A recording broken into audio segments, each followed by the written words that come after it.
Welcome to the SFL Sunday Showcase pregame show. I'm your play-by-play commentator tonight, Cameron Irvine. And on this pregame show, we'll be going over the 4 games that happened earlier today, breaking down all the stats. The stats will not be available on DAX Stats until after all games this week have concluded, so this is going to be your first sneak peek at that. We'll take your phone calls. Normally we have highlights from the earlier games, just couldn't squeeze it in the time crunch. Trust me, we were trying, but certainly did not want to delay the broadcast for all those on the East Coast.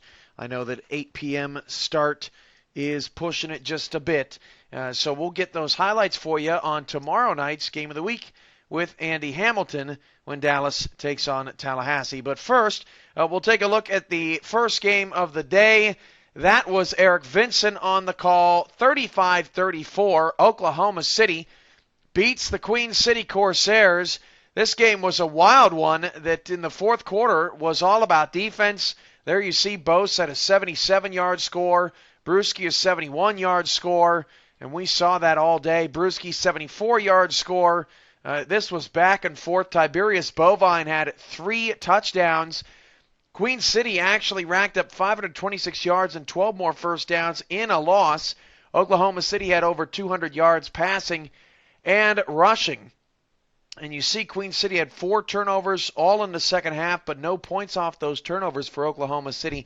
A very wacky game. In fact, for the Corsairs, they were called for an illegal touching on a spiked ball late in that game that pushed them back 5 more yards and potentially had a field goal range. So very bizarre game as Queen City falls to 2-4, entering their bye. Oklahoma City improves to 3-3. Look at Joseph Redfeather's stat line, a quarterback rating of 140, did not throw a pick and threw 3 touchdowns, was not sacked today by that vicious Corsair offensive front. Pete Brewski, 243 yards on 26 carries, actually managed to quiet Marcus Allen Bosa's numbers, which were pretty good today, 201 yards and a score. Alexander Shayatovich was fantastic, 10 catches for 141 yards. Leading receivers, Tiberius Bovine had 5 catches for 39 yards and 3 scores for OKC. Queen City actually had a field goal blocked in this game. That ended up being a big difference. Tank Savage totals 16 tackles for Oklahoma City. Quite impressive there. And for the interception category, Soto had a couple late in the fourth quarter. Cam Michael and Billy Joe Casper also with some picks. Cam Michael now in a 3-way tie atop the SFL in interceptions this season with 6. How about a look at Las Vegas and Sioux Falls, 31-20. This game was scoreless at the end of the first, but then the scoring ramped up. The big story was another kickoff return by Jace Jefferson. That's now 4 on the year. More on that achievement later tonight. You look at the total yards. Both defenses played well, holding each other to under 350 yards of offense. Las Vegas actually had more rushing yards than passing yards, 166 to 155. And you look at the penalties, points off turnovers, stats, etc. Julian Tyree, 31 of 44, 2 touchdowns, 2 picks. Mario Savage, who did enter the week top 4 in quarterback efficiency, is probably going to fall out of that with a quarterback rating today of just 45, was sacked 4 times. David Overstreet, 22 carries, 149 yards, but 73 of those yards came on 1 run, had a couple of touchdowns. And McDaniels, the 4th, we should say, scored his first career touchdown today. Jalen Miller, 8 catches, 111 yards, and a score. He leads the league in receiving yards per game through 7 weeks. Jordan Jennings added 92 yards, 7 receptions for a score. And defensively, Koma Kaleka had an interception, also had 8 tackles. Zeno Sika with 7 tackles. A.J. Levy, 8 tackles, also forced a fumble for the Sioux Falls Sparrows. To St. Louis, 38-34. The Gladiators outscore the Aztecs 14-0 in the fourth quarter and 21-3 in the second half. They gave up 31 points in the first half, and the defense came alive. St. Louis comes back to win again. They're now 2-4. 488 yards of offense. Look at the Aztecs. 7 first downs in this game. They did it all with big plays, which St. Louis has been known to give up. St. Louis has actually now given up over 30 points in 6 straight games, but Jalen Thomas had a good day, Parkey Chol had a good day, and it was enough for Thomas, 28 of 38. Tell you what, Matt Wilson had a pretty good day in defeat, 4 touchdowns and 1 pick. Thomas, 4 touchdowns and 2 picks. Look at that stat. Matt Wilson sacked 7 times. Parkey Chol, 27 carries for 170 yards and a score. Ray Bentley absolutely shut down, 18 carries, 25 yards. Lawrence Kirkland, 10 catches, $183 and 3 scores. Chris Davis, 6 for 128 and 2 scores. Richard Montague, 5 catches, 107 yards and a touchdown. Yuya Iba had the game winner inside of 2 minutes. 4 catches, 67 yards and a score. Defensively, 13 tackles for Afolabi, who's in the top 4 in tackles in the SFL. Pablo Zamora, 15 tackles. Hanatu, 9 tackles and a sack for St. Louis. Jimmy Cash, 8 tackles, had 3 passes defended as well. And for St. Louis, 3 sacks for H.J. Latshaw, the former Wolfpack member. Carlo Montero, 2 picks for Mexico City in a loss. And Colin Douglas had the St. Louis interception. Finally, Houston built a 17-0 lead in the first half, then had to scramble to hold on. Atlanta scored 16 straight, but ended up falling 17-16 in a very defensive ball game in Houston. Just 280 total yards for the Hyenas offensively, 202 on the ground. Just 78 passing yards from Cody Cantrell after he was over 300 earlier last week, actually. 347 yards for Atlanta on 17 first downs, 284 passing yards for Skelter P. Funk. And turnovers, just 1 on either side. Offenses took care of the ball, but really was not able to move it effectively. 25 of 34 for Funk, 284 yards. There you see Cody Cantrell completed just 11 passes, 3.7 yards per attempt. That is brutal. Neither quarterback threw a touchdown pass. Deion Hawkins, 28 carries, 203 yards and 2 scores. Fourth running back today, actually, I believe, that was over 200 yards. Boo Chisholm, 7 catches, 166 yards. He was really the only receiver that did anything in this game. He was at times unstoppable. Kanye Rockefeller, 15 tackles, 6 of them assisted, 9 solo. Excellent job at the safety position for Houston. John De La Rosa, 6 tackles, and Matthew Boozer with 8 tackles. Nick Nitro, 9 to lead the swarm defense. Half a sack goes to Collins and Cooper, but Atlanta's offensive line did a pretty good job all day. Brandon Allen and Deltha Coakley with interceptions. We've got 18 minutes to kick off. We'll take some phone calls when the Sunday Showcase pregame show continues in a moment. And you've got 18 minutes to get your submissions in to win $100 tonight. If you're an SFL member on Slack, you can get into the contest channel and get those submissions in the next 18 minutes to be eligible. We'll be back.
Sunday Showcase pregame show coming up in about 15 minutes. The 3-2 Alaska Storm taking on the 4-1 Baltimore Crabs. Baltimore's won 4 in a row after starting 0-1.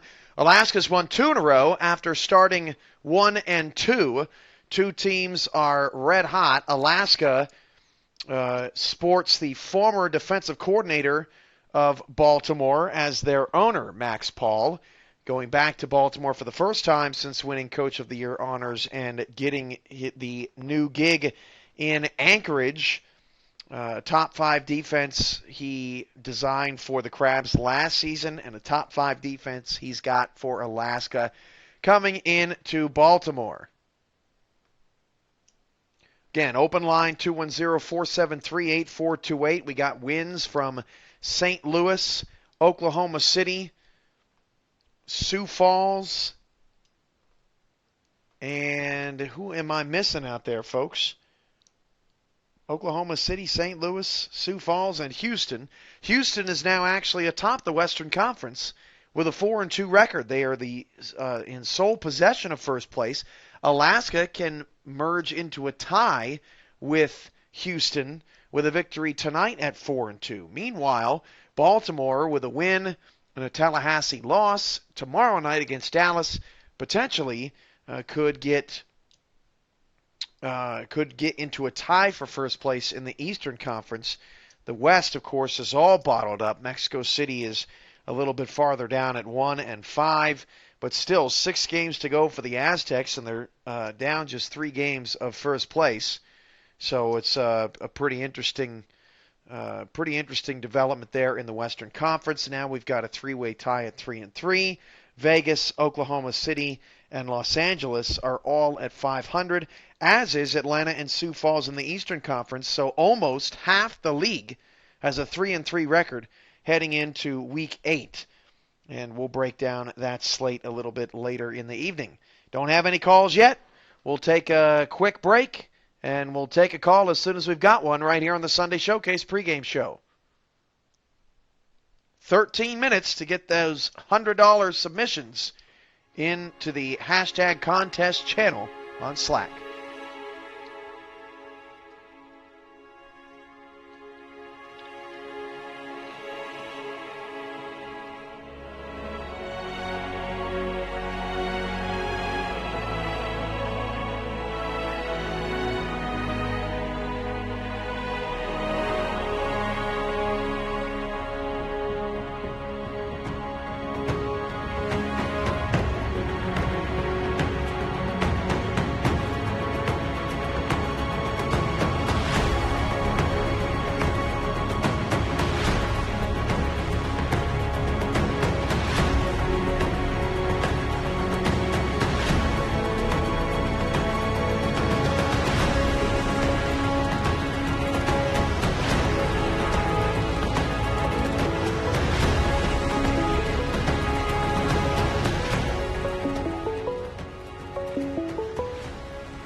Nine 954. This is St. Louis's offensive coordinator, Dwayne Schindler. How you doing? Yes, sir. I'm doing fine, Cam. How are you doing? I'm good. First of all, congratulations. The league has not had an opportunity to introduce you as such, but Colin Northrup has recently named you the newest co-owner of the Simulation Football League. Congratulations. Thank you very much, and I'm hoping to make everybody proud, all the owners and coaches that have supported us, and do the best job we can in building a quality organization. We're really getting things together. We're getting some great user players out there on the field, and Aiden Fridays really come together as our media director, and he's taking over scouting now as well. So we're just looking to put everything together so we can continue on. And today is hopefully just the start of getting everything back on the right track. Yeah, obviously a rocky start for the Gladiators, but you're now 2-2 at home, which is pretty respectable in front of your hometown fans. I'm sure St. Louis all St. Louis wants is a winning football team, which they have not had in a very long time. And you took another step in the right direction today by taking care of a Mexico City team, and you're having to outscore a lot of people. But the important thing is that you've put yourself in a position to do that here recently in the last few weeks. Yeah, well, today was interesting at the half because we had a little miscommunication out there. I told Graham when we were driving the ball with about 22 seconds left, Graham Norfolk, our kicker, okay, when we take the last time out, hustle the kicking team out there and let's take the three if we can't get in there. So we called the second time out. I turned my back for a second. Next thing I know, we're lining up to kick the ball. I'm like, what are you doing? And then, they snapped it, and I couldn't call the timeout. So then Mexico City had time for they had time for 2 more plays, and they took those 2 more plays and scored touchdowns. So we had to – I was like, well, heck, we were looking at going into a half down, by 4, I think it was, and then we ended up down by, down by 17 going into the half. And so our defense just came alive. I mean, I thought we were doing pretty good, but we gave up a couple of big plays, and we dropped a couple of interceptions, and everything came together in the second half. Our defensive line, that 7 sacks, they were just in Wilson's face all day, and that's what we need going forward. And, we've shown that you give our offense time to work, we can do some great things out there. And congratulations to Mexico City. That was a hard-fought one, though, and it's fortunate we won that game. Yeah, that was a 10-point swing there at the end of the half, but ultimately it did not hurt you. This seems to be, I want to call them a second half team, but last week they weren't a second half team. But it's been a tale of halves for you guys in a lot of these games. Is the next object to sort of put a complete game together? Yeah, it definitely, and that's fair. The 2 halves, usually the first half is our better half, and so I thought we played really well in both halves, to be fair. But it's definitely, as an all-around game, we played tremendous in the last 3 games, and we've got no easy games ahead of us until we hit the bye week. So, we want to come out of that by, as close to 500 as possible, and then put ourselves in playoff position. Our conference is definitely going to be a tight one. It kind of turned out today, and, look at all these scores today. They were all within like 1 touchdown, except for the Sioux Falls game. So, this is a very competitive league, and we're just hoping at the end of it we're going to come up in position to go to the playoffs. So. Well, Dwayne, you're 1 game back of 4th place, a.k.a. Freeman Peltier. Thanks so much for joining us, and congratulations on your upgraded title here in the SFL. That's what we do around here. Hard workers get rewarded. Thanks so much for calling. Yes, and I just want to say to anybody that wants the opportunity, I just started last season as a player, so, you definitely can, if you prove yourself, you can work your way up in the SFL. So don't think otherwise on that, and don't let the negativity get to you, because, it's easy to be negative, but you keep positive and keep working, good things can happen. Well, there you have it. Thanks so much, bud. All right. Have a good night. You too. We can take one more quick caller potentially here. We got about 6 minutes till kickoff. Line is 210-473-8428 here on the Sunday Showcase pregame show 4 games today that were all decided by 11 points or less, and even that Sioux Falls Vegas game did not become a 2-score game until the fourth quarter. That one was tight all the way through. Obviously, Oklahoma City getting a big win to get back to 500 was big. Queen City, a very good offensive team at 2-4.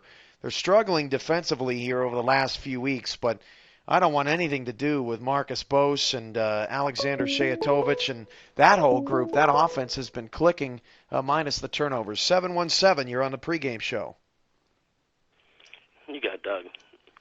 Doug Bose, boy, I was getting some messages earlier today. People were wanting to make sure you were all right. Thought you'd fallen off the face of the earth. God never dies, brother. See, I figured that was you.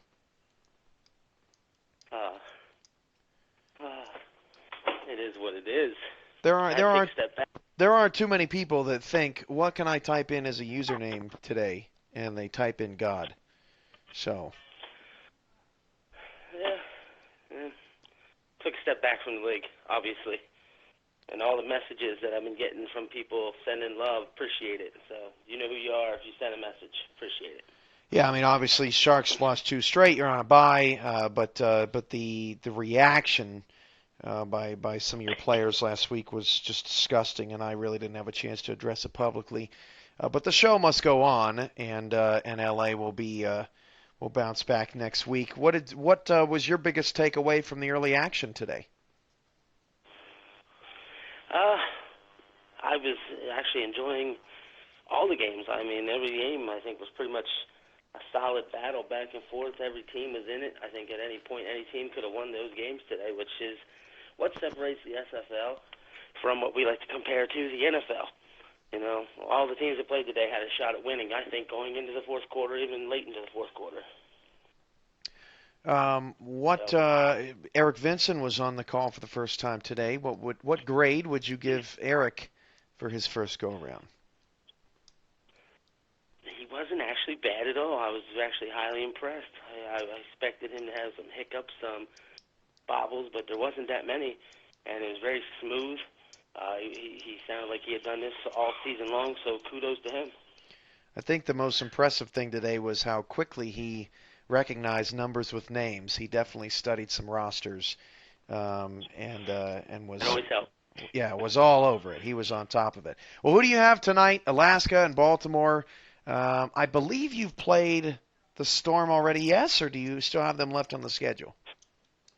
We beat Alaska 41-6. That's right. So you've played both of these teams, beat Alaska, lost to Baltimore. So with that said, who wins tonight?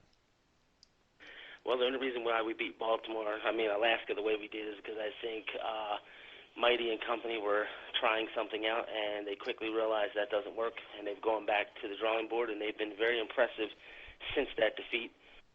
Baltimore, by most people, were the favorites going into the season to win the East. Now with Tallahassee dominating, some people are jumping on that bandwagon. We'll see what happens when those two tangle.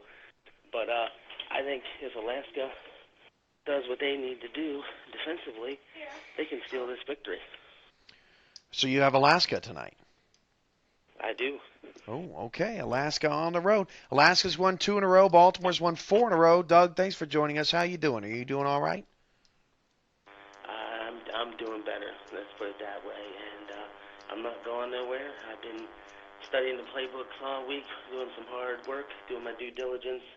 And Atlanta, we're coming for them, because that's who we get next week.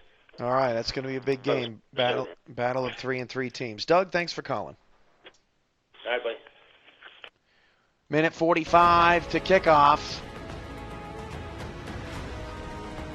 SFL football rolls on next here on YouTube.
welcome to Old Base Stadium in Baltimore, Maryland. I'm your play-by-play commentator, Cameron Irvine, and tonight is the Sunday Showcase of week number 7. The 3-2 Alaska Storm, winners of 2 straight, take on the Baltimore Crabs, winners of 4 straight, here on the SFL Network on YouTube. 43 degrees, clear skies in Baltimore, 5-mile-an-hour winds pointing east. Max Paul returns to Baltimore tonight. The Alaska owner, former Baltimore Crab defensive coordinator and coach of the year, taking on his old team. Let's head down to the field for the coin toss.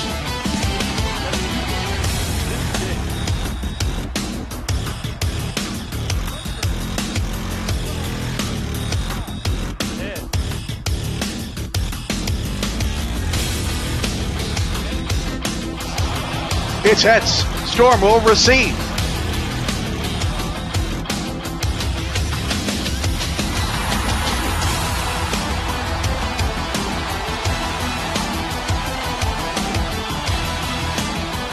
James Richards has the ball on the tee.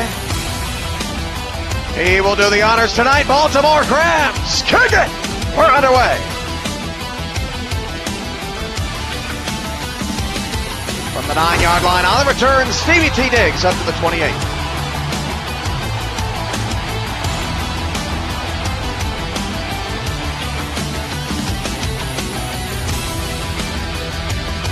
The starting quarterback tonight for Alaska, Murdoch Monk. 6'5", 230, wears number 17. The Storm start out of a 3-wide receiver set. The running back is number 22, Justin Beakley Jr., who's been improving every game, it seems. Mock drops back to pass, and Mock's got all day to throw. Check down to Beakley Jr. down the sideline, picks up 3 to the 31. 2nd down and 7, Alaska is in their road all whites with the bright blue numbers and stripings on the socks, the dark blue on the face mask of the helmets and the striping of the helmets.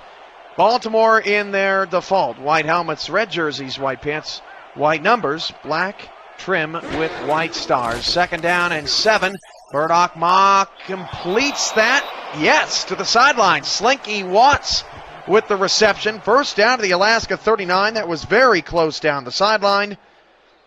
And will we get an early challenge from Baltimore? No, we will not. 1st down and 10 for the Storm. 2 backs and 2 receivers for Mock. And Murdoch Mock will flip it outside. That pass caught and a lot of running room to the 45-yard line. 7-yard pickup. Riley Earling with the tackle. That's number 49 on the outside for the Storm. Picks up a 2nd down and 3.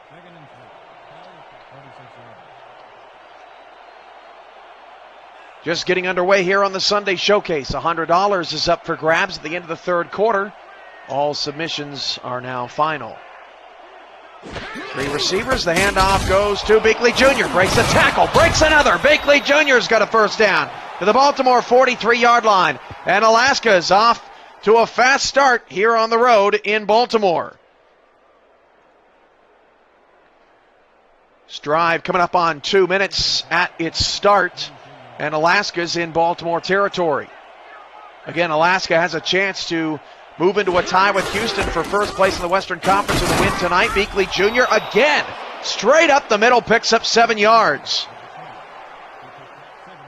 And Alaska looks nothing but professional here on the road thus far. Not letting this usually raucous Old Base Stadium crowd get to them early. 2 in the backfield with Murdoch Mock. He's going to change the play at the line. 5 down linemen for Baltimore, 8 in the box. Hand off to Beakley Jr. He's got a 1st down and more. Breaks another tackle to the Crab 28-yard line for a 1st down. And I don't think Alaska's even had a 3rd down on this drive. It's another 1st and 10 as Earling could not initially bring him down. I believe Eddie Gage was the one that eventually made the stop. 3 carries, 26 yards on the opening drive for Beakley Jr. Three receivers, Mock will hand it off. Beakley Jr. breaks another tackle with a vicious stiff arm inside the 5. Touchdown Alaska on their opening drive. The Storm answer, and Beakley Jr. is here to ball out again in primetime. We're going to have to start calling him Mr. Primetime. The way that he's played on the air, he just shook off Jeffrey Deser. And Alaska's out in front early here on the East Coast. And this was a long road trip for Alaska to make.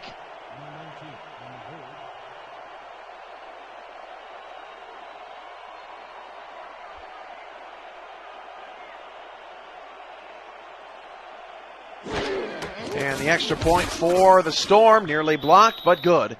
And it's 7-0 Alaska. Tweet us out and get a shout out. Use @SimulationFL to let us know that you've done it. Also hashtag the drama is real, and we'll shout out your tweet right here on the air. Thanks to Andy Hamilton for that great idea. Get on Twitter. Promote the Sunday Showcase tonight. 8:03 to go in the first quarter. 7-0 Alaska on top of Baltimore. And we're going to get to see the Crab offense for the first time tonight from the 2-yard line.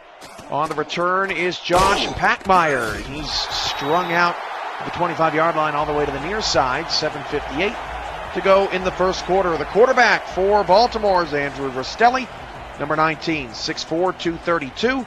Had 5 touchdowns and no interceptions last week in the victory over Los Angeles on the Game of the Week Monday night. Short week for the Crabs. 2 backs and 2 receivers for Rostelli with 4 down linemen for the Storm. Hand off to Sanzo Robinson. Spins back to the left side nearly with a first down. Picks up 8, probably more like 9 in reality. 2nd down and 2 is the official ruling with 7:43 to go in the first.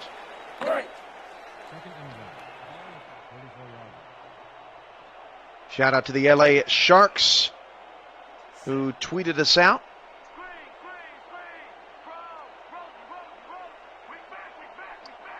$7:25 to go in the first quarter. Sanzo Robinson, nothing.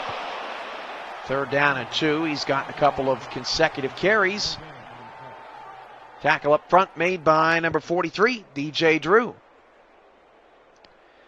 This Baltimore offense led by Rostelli, Sanzo Robinson, the running back. Receivers, Mike Osai, number 14. Josh Packmeyer, number 13. Daley Holder, number 42. In the face of the franchise, number 17, Kendall Gilbert. And that pass is caught. What a throw from Rostelli over the middle. That is number 88. What a terrific throw. That is Ishan Shah with the reception and a first down for Baltimore.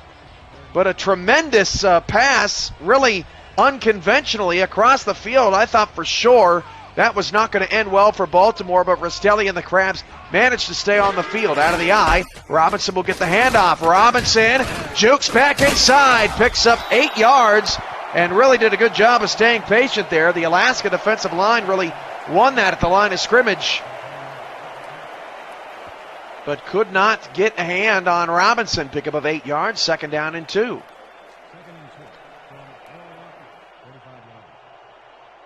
Thank you, Atlanta Swarm, tweeting out the Sunday Showcase. Always good to see the SFL members active on social media. Robinson's in some big trouble, and he's thrown backwards for a loss of 6 yards. That's DJ Drew again. It'll be 3rd down and 8. DJ Drew all over Robinson as he was a little confused about where he was to go.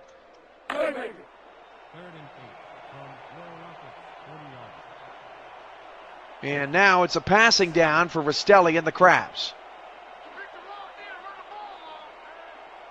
Trips off the right side for Rastelli. And Rastelli will drop the throw. That pass, a diving catch made by Daly Holder, is actually number 87. Have to get that corrected on DAC stats, but it's well short of the first down. 4th down and 6. So Rastelli on the opening drive hits Ishan Shah and Daly Holder, but none of his top 3 weapons, and the Crabs will have to punt it away. A strong start for the Storm here on the road, trying to win their 3rd straight and climb the ranks of the Western Conference. Diggs from his 18-yard line gets a couple of blocks. 30, 35, Diggs all the way to the 39-yard line. A 21-yard return for Stevie T. Diggs, and everything going right thus far for Alaska. Really didn't look like there was much there initially for Diggs, but got a couple of blocks and then a 3rd late and makes the most of that play. Tackle made by Aaron Lee, the free safety for the Crabs. 1st down and 10 at the 39 for the Storm, up 7-0.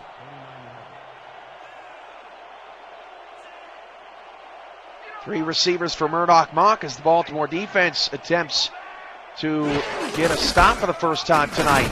And Justin Beakley Jr. picks up another 9, 63 yards on 5 carries. And he has yet to be brought down on first contact tonight. We are here at Old Bay Stadium, where the Crabs have an all-time home record of 21-8. The last time they lost at home by 9 points or more was over a year ago, February 4th, 2016. And they've had 5 straight games holding opponents to 21 points or less. Sultan Muhammad with his first catch of the night. And that'll be a first down to the Baltimore 49-yard line. Alaska makes it 2 for 2 in enemy territory.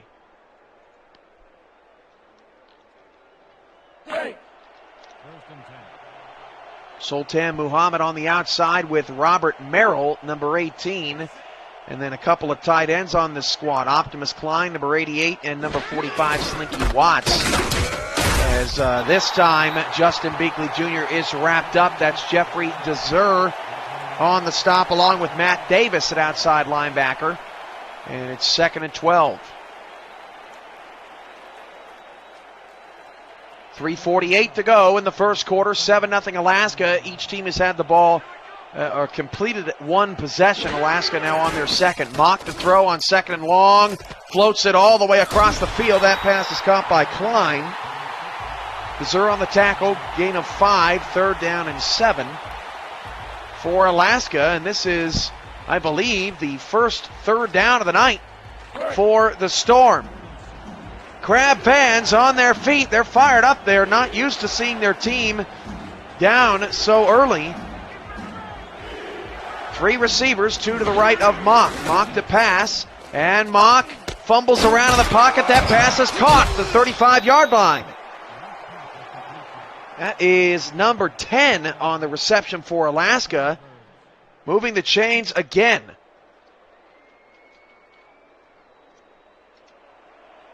First down with 2:50 to go in the first. We'll get a name on number 10, I'm sure. I don't have it directly in front of me. As Beakley Jr. is going to get some great blocking. Eddie Gage whiffed on a tackle. And Beakley Jr. is all the way down to the 16-yard line. 79 yards in the first quarter. And right now, Baltimore, who, as we've mentioned, 5 straight games at home, they've not given up over 21 points. And they are really struggling against Alaska here in the first quarter.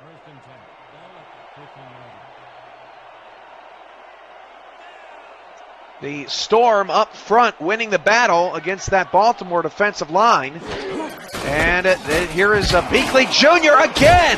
How in the world is he getting 4 yards a pop out of these runs, as Baltimore looked like they had stormed the field? Deshaun Miller with the stop. 2nd down and 6.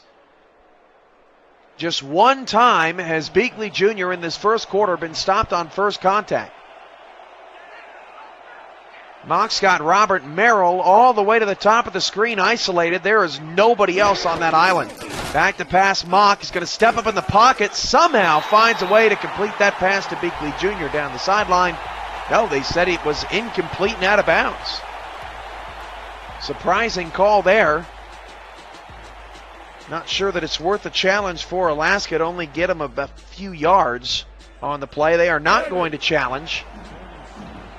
And the crowd is standing with their fists in the air again. 1:44 to go in the first. 3rd down and 6 for Alaska. And they're going to hand it off to Beakley Jr. and he's going to blow past the defender, but then gets wrapped up. Fantastic tackle in the open field. That was Castro Patron.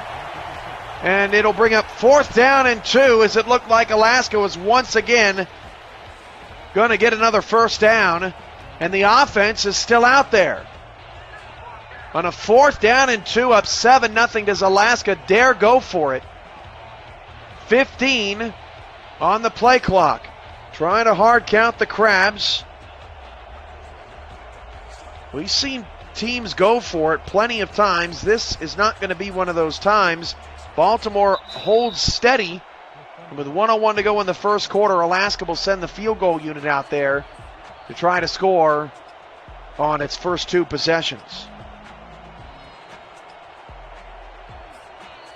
Plenty of people entered into the contest tonight. And a lot of people had Baltimore winning at the end of the 3rd quarter, which would automatically eliminate those people. In fact, that would only leave, I believe, 8 participants in the running if Alaska were to be leading at the end of the quarter. At the end of the 3rd quarter, rather. The field goal for the Storm is good from 24 yards away. And it's Alaska 10 and Baltimore nothing here in the early going of the Sunday Showcase.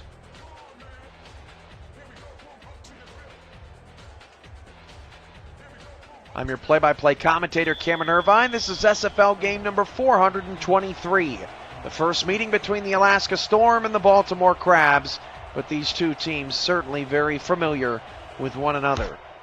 Kodiak Denali kicks it away, and from the 3-yard line, Packmeyer on the return, and Packmeyer gets slapped across the face at the 25-yard line. That's where Andrew Rastelli and company will set up. The stars on this Alaska defense include strong safety number 21, Wayne Buckerson, cornerback number 29, Evan Carroll, cornerback number 36, Stevie T. Diggs, defensive tackle number 69, Alex Dominguez, free safety number 43, DJ Drew. Rastelli changing the play at the line, out of the eye, back to pass. Rastelli flips it outside to a wide open Kendall Gilbert. He's got a first down. That was a blown assignment from Alaska. As you can see, a sold-out crowd here at Old Bay Stadium fired up about that play.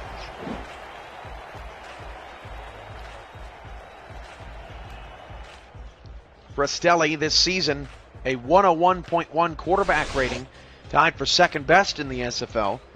13 touchdowns to 7 interceptions, 1,502 yards passing coming into the game, 161 of 213, a completion percentage of 76%. He's averaging 300.4 yards per game. Back to pass, Rastelli, 3-step drop against a blitz. It's all picked up, the pass is incomplete. Intended for Gilbert, good coverage down the field by, I believe, Diggs. And a couple of players are slow to get up after that play. Some hard hitting going on out there early. 2nd down and 10. 2nd and 10. Ball at the 38-yard. We've got new interactions on Twitter that we'll get to in a moment. 30 seconds to go in the first. Hand off to Sanzo Robinson. Got a first down to midfield, averaging 4.6 yards a carry. Robinson finds a lane down the right side, and it's a Baltimore first down. Nearing Alaska territory for the first time. Nice little trap play, and Robinson found plenty of space. DJ Drew with another tackle. We got a lot of shout-outs on Twitter. Justin Beakley, Esteban at JustDPN78, Hero in a Half Shirt at Flava2K tweeting us out as well. Got a big win in Houston earlier today. Pass is caught on the sideline by Daly Holder. Pickup of 3, and that brings us to the end of the first quarter. More shout-outs coming in the second. Keep those tweets coming. This is the SFL Network on YouTube.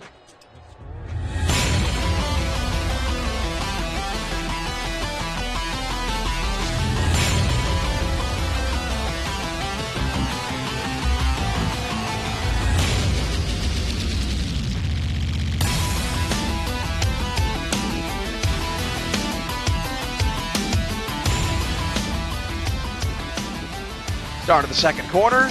Alaska 10, Baltimore nothing here on the Sunday Showcase. Baltimore winners of 4 in a row. Hands it off to Robinson. And Robinson is 1 yard shy of a third down. The first down, rather. 3rd and 1 coming up.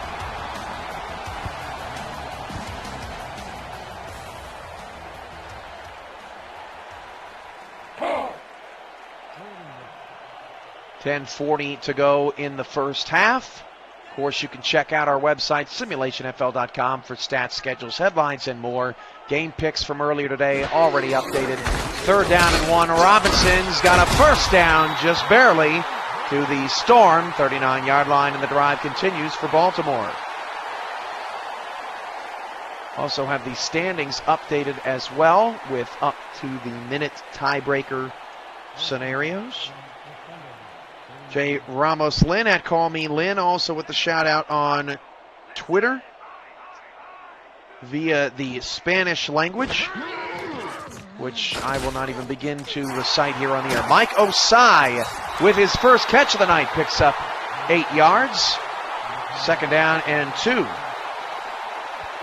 Mike Osai is the recipient of our Dak Stats trivia question tonight. Here it is. Mike Osai had 173 receiving yards last week in a win over Los Angeles. Who was the last wide receiver in Baltimore to have a 200-yard game? Again, who was the last wide receiver in Baltimore to have a 200-yard game? Answer coming up. We want to hear your guesses in the chat room. Sonzo Robinson has a first down to the 23-yard line, and Baltimore's really getting moving here in the second quarter.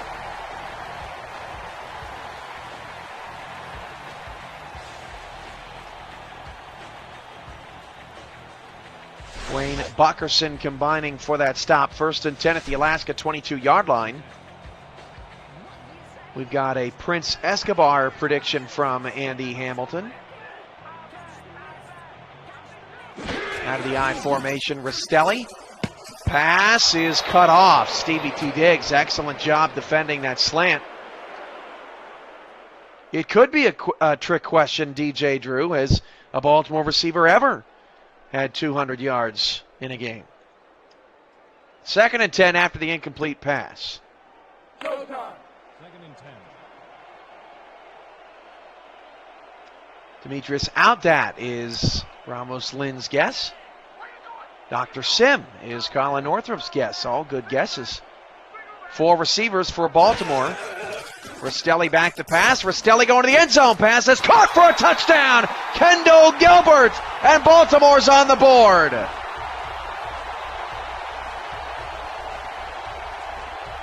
Give me some of that crab call. Baltimore cuts into their early deficit. Rastelli's got 6 touchdowns and no picks in the last 6 quarters of action.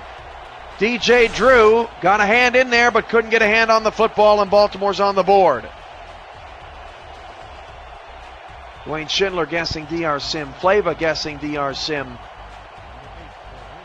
And Doug Bose guessing Demetrius Outdat against the Bulldogs. Someone was quick on the trigger of doing some stat research.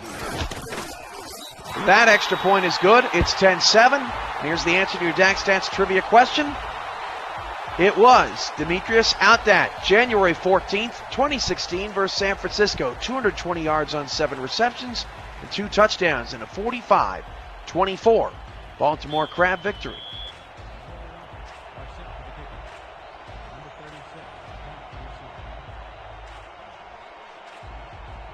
That's why we don't like to give you too long to figure out the answer. You darn cheaters. From the 10-yard line, Diggs on the return. Up to the 30. That's where Alaska will take over. So Baltimore responds with a touchdown to Kendall Gilbert. That's his 6th of the season, which leads all Baltimore Crab receivers. Mike Osai has 5. Sanzo Robinson has 2. Packmeyer, Holder, Shaw, and company yet to have a touchdown today.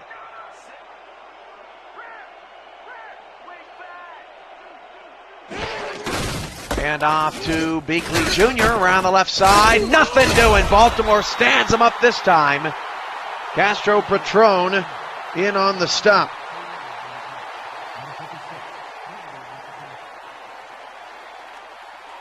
One other Baltimore Crab out there to make that tackle. That was Stephen Darrow.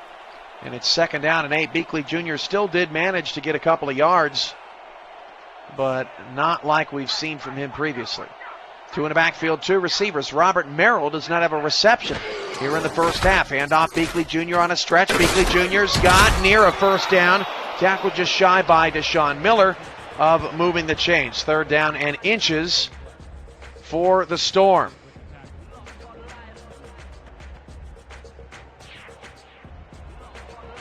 Don't forget tomorrow night, game of the week with Andy Hamilton. The 3-2 Dallas Roughnecks take on the 5-0 Tallahassee Pride.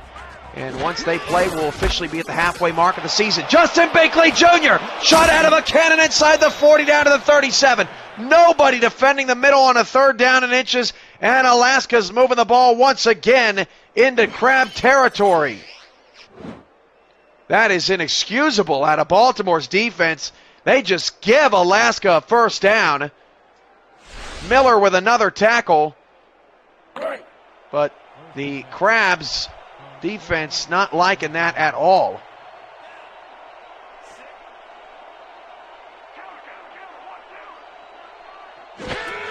Back to pass, Mock. And Mock over the middle into traffic. That was Deser defending Robert Merrill in some man-to-man coverage over the middle of the field, and maybe that's why Robert Merrill does not have a catch so far tonight. Jeffrey Deser in the top 4 in interceptions this season with 5. Actually ranks number 4 behind a 3-way tie between Troy LaShaw, Pablo Zamora, and Cam Michael. 2nd down 10, 7:10 to go in the first half. Alaska up by 3 and moving again. Mock out to Beakley Jr. One-handed catch and a spin down the sideline. Pickup of 5. 3rd down, 5 yards to go. Ball at the Baltimore 32, which is inside Kodiak Denali's field goal range.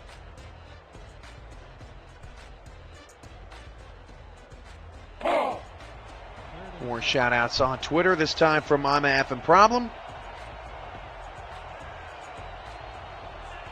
Appreciate all the love on Twitter tonight. Also got a new follower out of Justin Beakley Jr. Back to pass. Mock will flip it outside. And Merrill, did he get the first down? No. Tackled shy of the sticks. Officially ruled a 4th down and inches. We'll see if we get a challenge out of Alaska. Looked to be a pretty fair spot. But it will be a challenge from Max Paul. He knows how these refs do in Baltimore.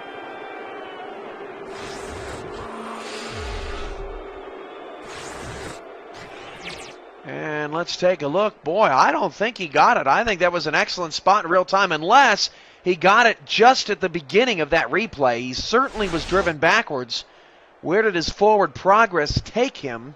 Let's get the call. After review, the call on the field. Wow, they gave it to him. The Thunderbirds will not Robert Merrill gets a first down on a Max Paul challenge.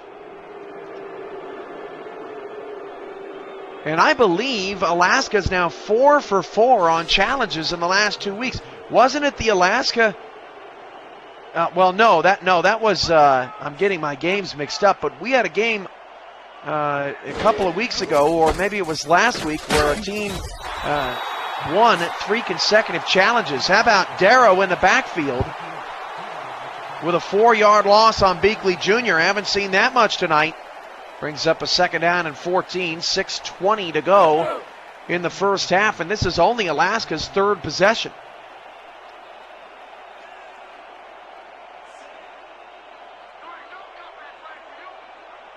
Two backs and two receivers for Mock. Again, 5 down linemen and 9 in the box for Baltimore. Deep throw for Mock, and laying out to make a tremendous defensive play in the end zone. That was Tyleek Jones. 3rd down and 14 coming up for Alaska, and that was the best defensive play of the night by either side. Pass intended for Muhammad, and Jones lays out to get the stop.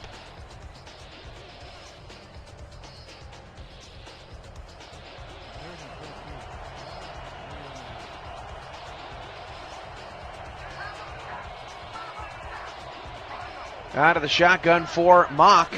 Showing a blitz. Baltimore's bringing it. And gets to Murdoch Mock. What a blitz. Castro Patron with the sack. 4th and 21 out of field goal range. That was a brilliantly designed defensive scheme. Patron spins inside and buries Murdoch Mock. That is textbook for the Gold linebacker. And Alaska will have to punt it away. That is a terrific defensive stand by the Crabs.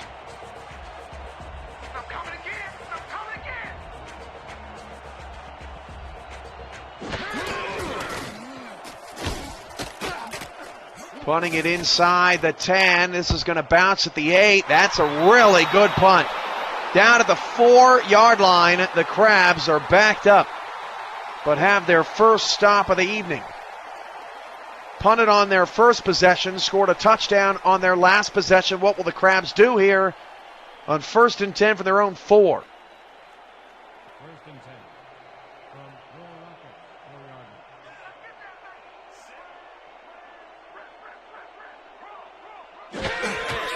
line. And off to Robinson. Robinson breaks a tackle. It's 3. There's an updated look at the running back numbers. Justin Bigley Jr., 12 carries, 120 yards. 2nd down, 7. 5:12 to go first half. Storm up a field goal. Out of the eye, Robinson. Great blocking. Oh, no, brilliant open field tackle by Wayne Buckerson. Put him in his place. 3rd down and 4. The degree of difficult on that, about 8.7. Coming up at the half, no highlights tonight. We just ran out of time getting prepped for the game, but we'll have first half stats. Mike Osai gets sandwiched, but picks up a first down at the 21-yard line.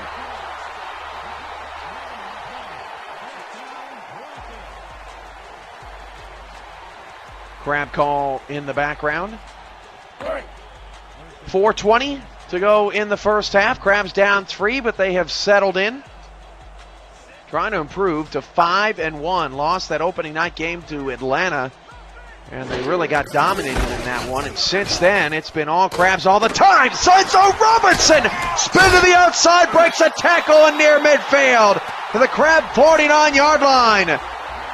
Robinson heating up, and the Crabs are near the 50. Look at that. That was, typically you see a spin a little bit earlier than that. Robinson waited until the very last minute to make that brilliant move to the outside. That was Paris, I believe, on that stop for Alaska. First down and 10 at the Crab 49-yard line. 3:45 and counting here in the first half. Back to pass, Rastelli. Good pocket, wobbly pass. Osai with the reception. Have not heard from Gilbert since he caught that touchdown pass. An updated look at the quarterback numbers. Both quarterbacks have stayed clean through the first 19 minutes tonight. 2nd and 5 from the Storm at 36. Gilbert top of the screen, Osai bottom of the screen. Alaska 4-down lineman.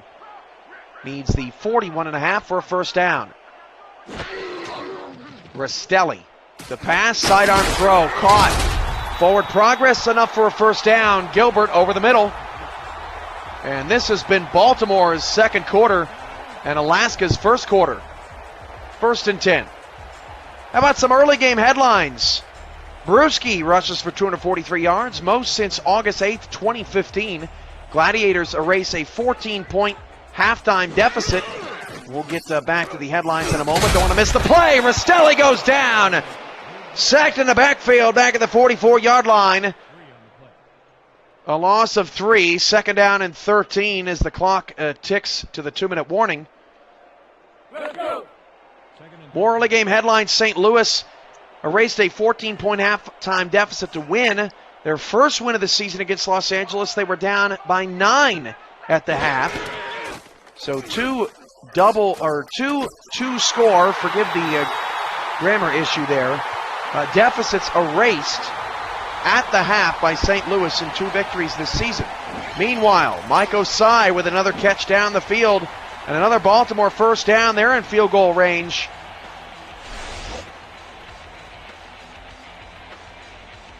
With 2:20 left in the first half. And Jace Jefferson with 4 return touchdowns in 2017. Folks, that is an SFL record, and we're just halfway through the season. 3 kickoff return, 1 punt return for a score this year. Robinson picks up 2 to the 29, now up to 76 yards. That takes us to the 2-minute warning. This is the SFL Network on YouTube. We pause 10 seconds.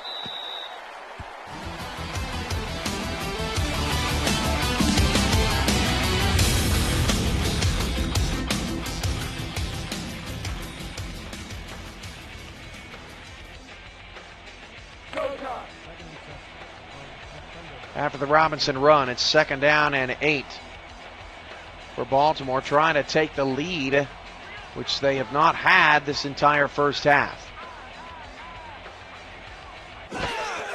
Back to pass, Rastelli, and Rastelli fires down the field, tipped up in the air and incomplete, and Osai took a rocket shot from Buckerson.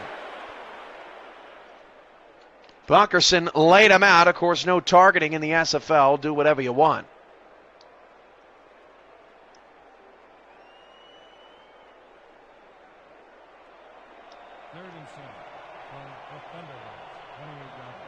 Third down 8 for Rastelli. It'd be a 46-yard field goal from here. Rastelli's got 3 receivers off to the left side. Back to pass. Rastelli all kinds of time. Fires it to the far side. Caught by Gilbert. And shoved out of bounds at the 14-yard line. Baltimore's in the red zone.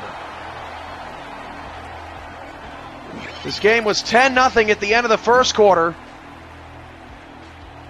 Baltimore trying to either tie or take the lead here in the second quarter. And again, these two teams have only had the ball 3 times in the first half. We've seen just 2 punts and no turnovers. A tremendous showing of football tonight. 4 receptions for 54 yards on 6 targets for the face of the franchise, Kendall Gilbert. Back to pass, outside of the fullback, inside the 10. Nice gain, a pickup of 7 yards, 2nd down and 3. Baltimore going no huddle. Out of the eye. Hand off Robinson. Robinson bounces to the outside and gets into the end zone for a touchdown. Crabs have their first lead tonight.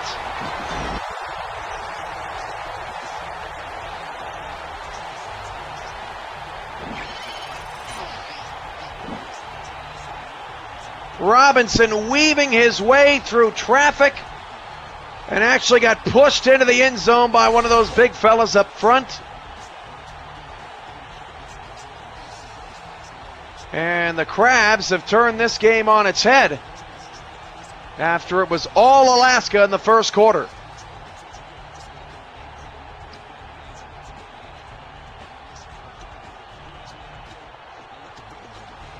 Extra point for Richards is up and good. Chad Moriso had that reception at fullback for Baltimore. Alaska 10, Baltimore 14, 1:29 to go in the first half.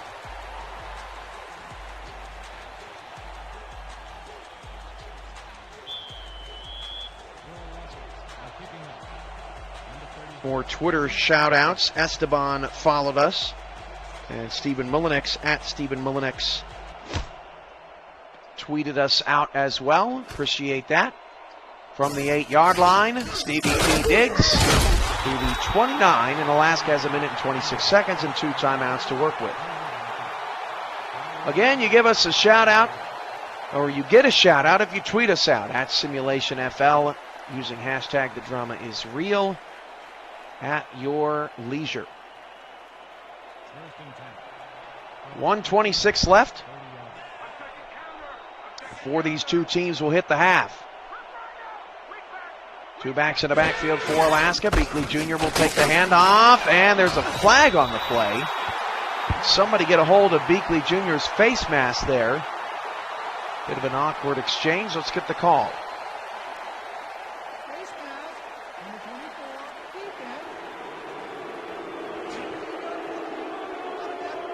That is a face mask call on Tyleek Jones. That will move the ball up to the 44-yard line for Alaska. That is a big penalty.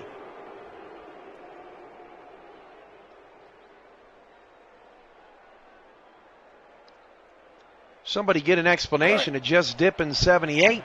Happy to have you here. I'm your play-by-play commentator, Cameron Irvine. This is SFL game number 423. The first meeting between the Alaska Storm and the Baltimore Crabs. Max Paul, the owner of Alaska, former defensive coordinator here in Baltimore. Beakley Jr.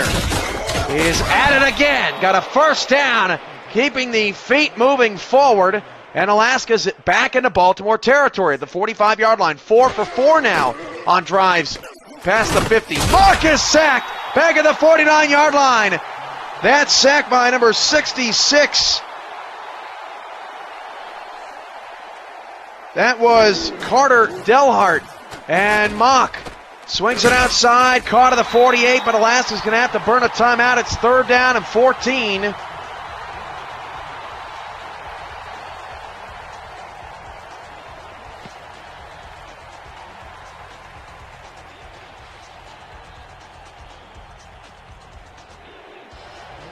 .50 seconds to go in the half. Another brilliant half of Simulation Football League action. 3 receivers, Murdoch, Mock to pass. And Mock's got a great pocket. Down the middle of the field, caught at the 33.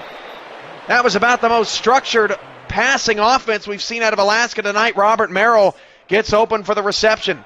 Down to 36 seconds to go in the half. Mock back to pass. Mock fires over the middle of the field. That pass is caught at the 27-yard line. It's 2nd down and 4 coming up for Alaska, but they are in scoring position. Trying to squeeze a touchdown possibly out of this half left. Mock down the middle. One-handed catch by Optimus Klein out of the 16-yard line.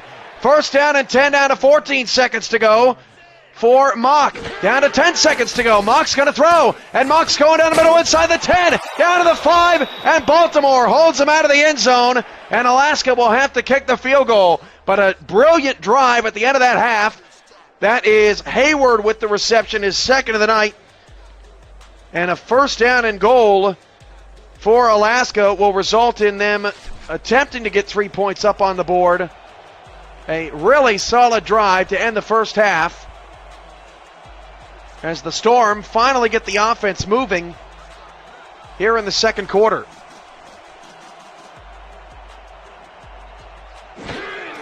From 22 yards away, the chip shot field goal is up and good. And with 3 seconds to go in the first half, it's Alaska 13 and Baltimore 14.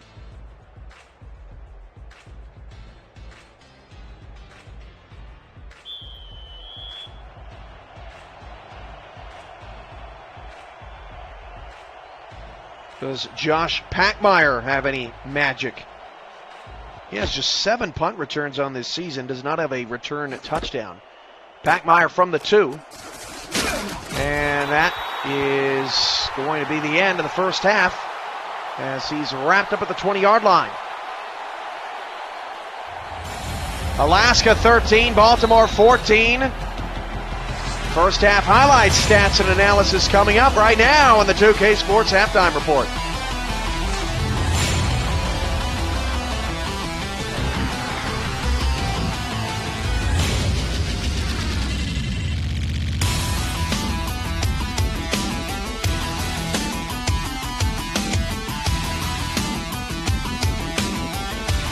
Don't forget tonight, guys, at the end of the third quarter, you have a chance to win $100, not at the half. So it's not over yet.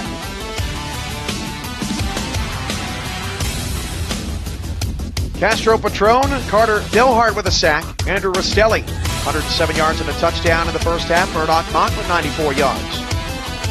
Kodiak Denali is 2 for 2 on field goals today. Could have had a third if Alaska was not sacked out of field goal range. Packmeyer with the slight edge on Diggs in kickoff return yardage. Kendall Gilbert, 54 yards and a touchdown. Mike Osai with 37 yards of receiving in the first half. Running the ball, Justin Beakley Jr., 131 yards and a touchdown. Sonzo Robinson, 82 yards and a score. Leading tacklers, Deshaun Miller with 7. Castro Patron with 6. Halftime, Alaska 13, Baltimore 14. This is the SFL Sunday Showcase on YouTube.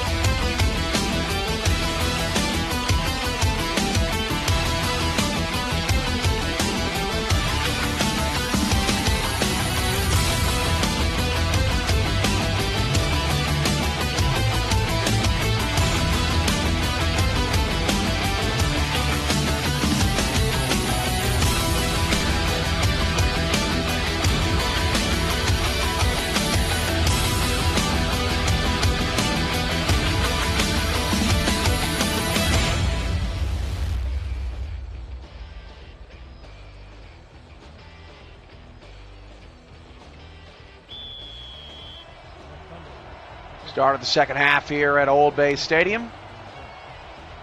14-13. That was a thrilling first half of work by both of these squads. Baltimore gets the ball to start the second half, and we're underway.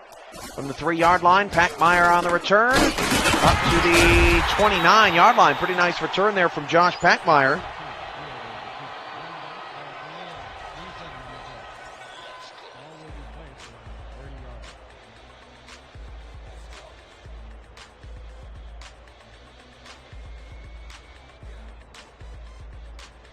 .55 to go third quarter. A very compelling first half. Both running backs ran hard. It was Alaska's first quarter and Baltimore's second. Who will control the third? 4 wide receivers, 2 to either side. Low snap. Rastelli deep down the middle of the field in double coverage, and Osai snags it in at the 44-yard line. Osai, 5 catches for 50 yards already tonight. On pace for a 100-yard evening. And that's good enough for a Crab first down, and Rastelli is now entering his 7th quarter without an interception. Mike Osai, 496 receiving yards coming into the night, 43 receptions, 5 touchdowns. He has 15 more receptions than Gilbert, but 58 less yards and 1 less touchdown. He's just a clip under 100 yards average per game. Back to pass, Rastelli dumps it off short. That's Gilbert with a pickup of 6 down the sideline. Check that, Josh Packmeyer with the reception towards the Alaska bench. Second down 4. Coming up tomorrow night, final game of Week 7. We've officially reached the halfway point of the SFL season. 3-2 Dallas Roughnecks take on the 5-0 Tallahassee Pride as cross-conference play rolls on. Back to pass, Rastelli on a 3-step drop against a blitz, and on his knees, Josh Packmeyer gets a first down to the Alaska 40-yard line.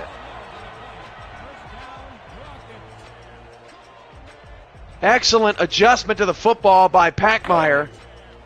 Josh Packmeyer, 11 catches, 85 yards, and no scores coming into the night. 9:46 and counting here in the third. Split backs in the backfield, handoff on a trap. That's Sonzo Robinson breaking the tackle to the Alaska 34. Now 87 yards on a 6-yard pickup. Pickup of 5 on the play. Number 55. Second down and 4. Seen good things out of Sonzo Robinson tonight. 86 carries, 318 yards coming in. Averaging just 3.7 yards a carry. 3 touchdowns 63.6 yards per game, but does have 284 yards through the air. Robinson is decked right at the line of scrimmage. No gain on the play, 3rd down and 4. Robinson is probably the closest to a dual threat running back you'll find in the league, averaging 63 yards on the ground, 57 yards through the air. 8:55 to go, 3rd quarter, 14-13. Crabs up by 1. And back to pass, Rastelli, 3-step drop against another blitz. Sidearm throw! What a pass by Rastelli to Gilbert at the 10-yard line. 1st and goal. There was heavy traffic all around Andrew Rastelli on this throw. I don't even know how he put that through, and right past Stevie T. Diggs. An absolute laser. First down and goal just inside the 10-yard line for Baltimore, up a point. 4-down linemen, they shift from right to left for Alaska. Back to pass. Rastelli to Robinson. Robinson breaks a tackle. Is going to be wrapped up at the 7. Make it the 6-yard line. 2nd down and goal for the Crabs, and this opening drive of the half has lasted now over 3 minutes. This is Baltimore's 4th possession. Alaska has had the ball also 4 possessions. Alaska scored on 3 of the 4. Baltimore scored on 2 of the previous 3. Each team has a punt, no turnovers. Hand off to Santo Robinson, and he's blasted in the backfield. Melvin Kalu, number 23, with his 2nd tackle of the night. 3rd down and goal as Alaska looks for a defensive stand. Many have $100 on the line here tonight, trying to win the contest, so a field goal or a touchdown could mean dramatically important things here. 3rd down and goal, back to pass, and down the sideline is Kendall Gilbert for the touchdown. Rastelli's got his 2nd of the night.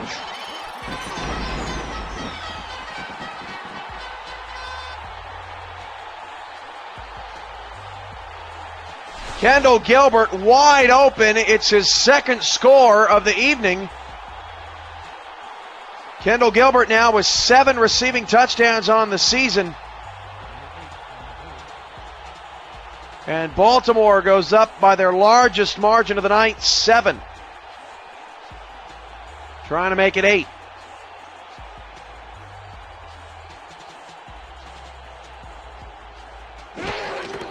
And the extra point is, oh my goodness, he didn't even get the snap off.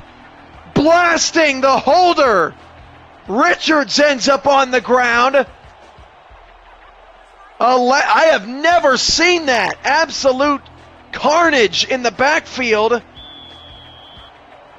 on that extra point as a blocker blows up the holder, and it's 20-13.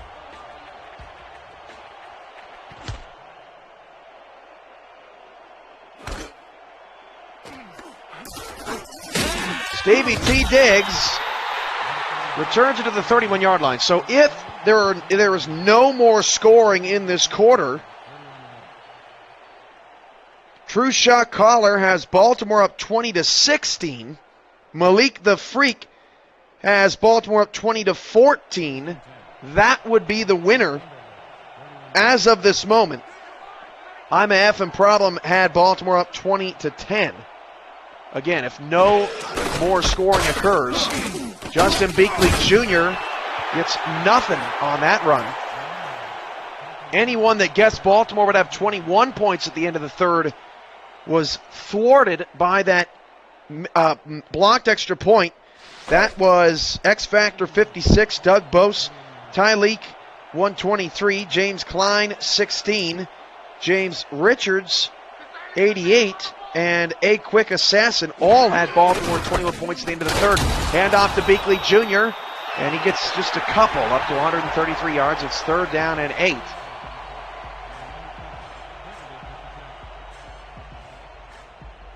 .620 to go, 3rd quarter.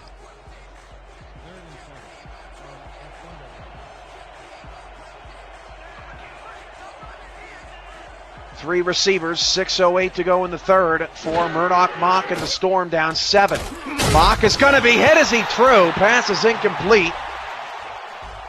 Number 92, that's Davidson, bringing him down.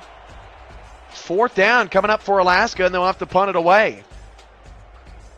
So we mentioned in the first half that it's been 5 straight games since Alaska gave up more than 21 points to an opponent here at home. The Storm are stuck on 13.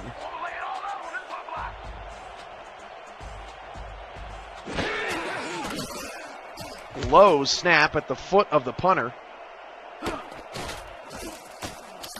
And on the return, a good return out to the 40-yard line for the Crabs. We've seen a couple of good punt returns here tonight. 20-13 is the score about halfway through the third quarter, and Alaska, this is a big possession out of their defense, does not want to fall behind by 2 scores.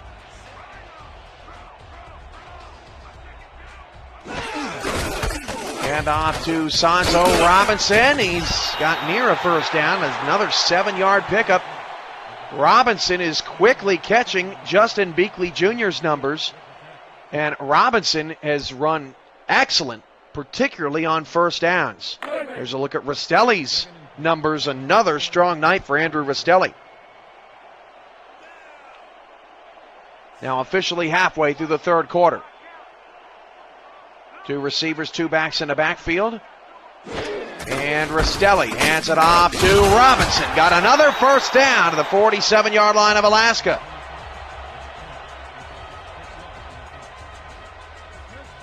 By 10 to go. Now that Baltimore is on the Alaska side of the field, we play the what-if game. What if Baltimore gets a field goal? Well, plenty of people have Baltimore 24 points. Spec Poo, DR Sim, Crazy 8, Super Big Mac, Franco Sonati, Algan Villa. Rastelli's pass is incomplete. Bring up 2nd down and 10. Pass knocked away by Paris, I believe. 2nd down and 10. Wayne Buckerson also involved. If Baltimore gets a touchdown, only one person, A.J. Levy, predicted that Baltimore would have 27 points at the end of the third quarter, and actually would also predict the exact score correctly if that were to occur and Alaska were not to score. He had 27-13 Crabs at the end of the third. 3 receivers for Rastelli. Still have a lot of time left here to go in the third. That pass is caught down the field to the 34-yard line. Josh Packmeyer, another Baltimore first down. And Alaska's defense right now not holding up too well against this Crab offense that really has been performing a lot better in recent weeks. 2nd in the league in 3rd down conversions, 2nd in pass efficiency, 5th in pass offense, and 6th in first downs per game so far this year for Baltimore. Robinson picks up 2. 2nd and 8. Updated look at the running back numbers. Sanzo Robinson is now at the century mark with 100. Beakley Jr. at 133. 4:10 to go in the third.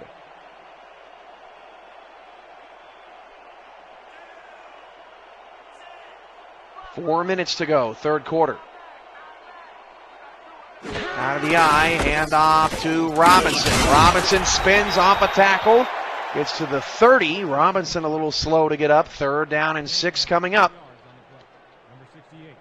This is where $100 for all of our viewers could be won or lost here.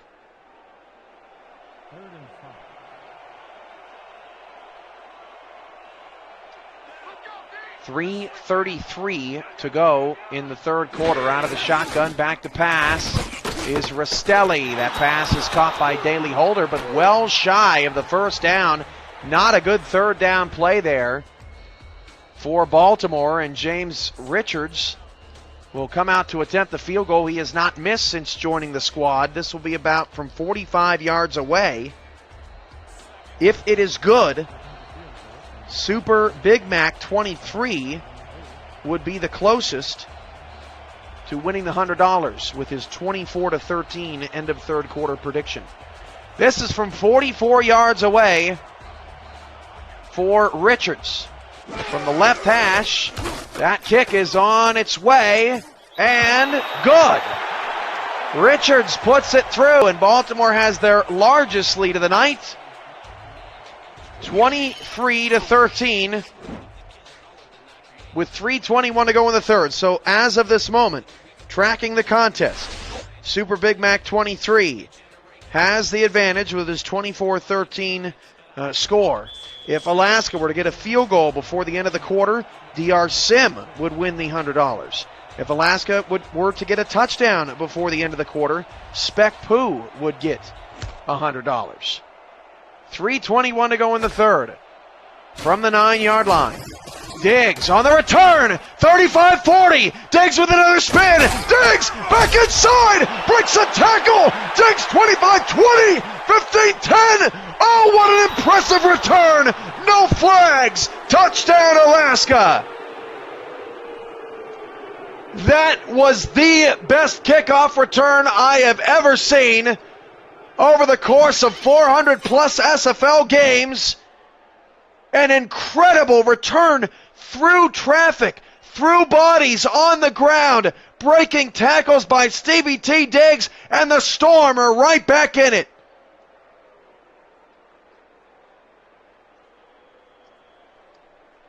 (23-19).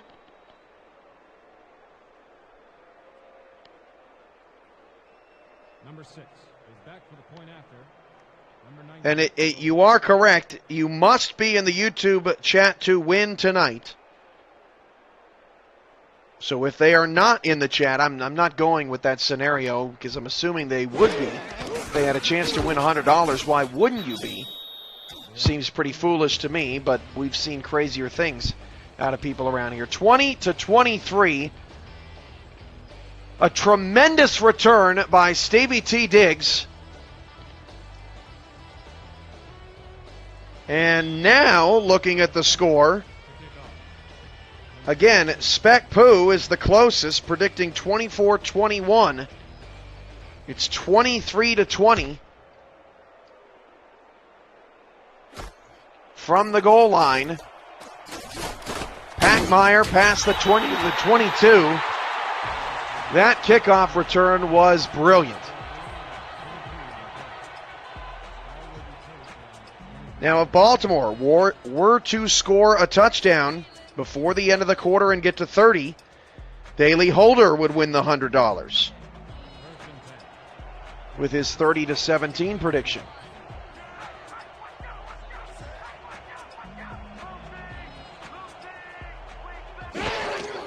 Back to pass. That pass is caught by Gilbert. 6 catches, 84 yards, and a touchdown now tonight. Sets up a 2nd down and 4. Justin, did you post your entry before the game? It does not look like it in the contest section of Slack.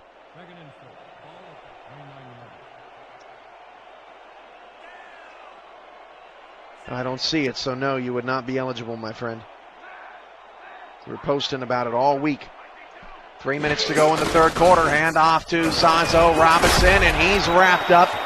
Momentum has turned to Alaska just a bit. 3rd down and 3 in another tremendously close Week 7 contest here in the SFL.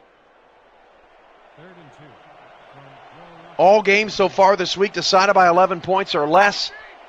St. Louis, Oklahoma City, Sioux Falls, and Houston all with victories earlier today. Rastelli down the field to Gilbert to the 40. Oh, he's still going to the 49-yard line for a 1st down. Kendall Gilbert putting in the work on Stevie T. Diggs tonight. Both quarterbacks have played awfully well. DJ Drew with the tackle. Let's go.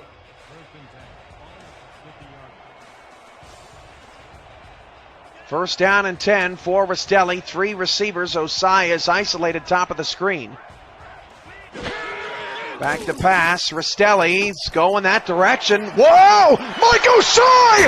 What a move! Back inside of the 27-yard line. Baltimore's got a first down. That is a ridiculous play by Mike Osai. Put that one on the highlight reel. A really terrific route, and then ducked around 3 different Alaska defenders. What a move by Osai after the one-handed catch. And Baltimore's got a 1st and 10 at the Storm 27.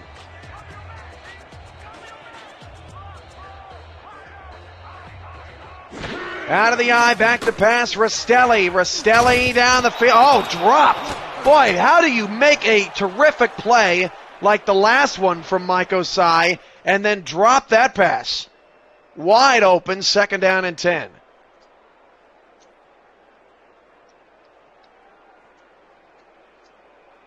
Spec Poo is in the building. He needs an interception from Alaska to remain alive. Meanwhile, Daley Holder is hoping for a Crab touchdown.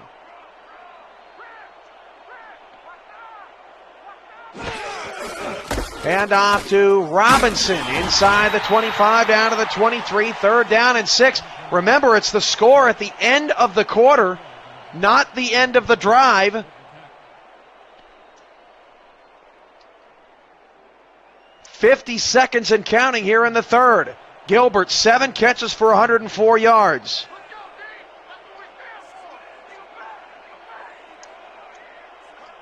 .40 seconds, 3rd quarter.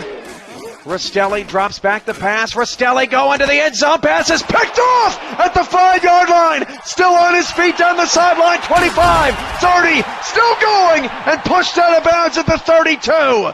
Evan Carroll with the interception. The first turnover forced of this game. And barring a play in the final 16 seconds, Spec Poo can claim $100 as the winner of tonight's contest in the chat room.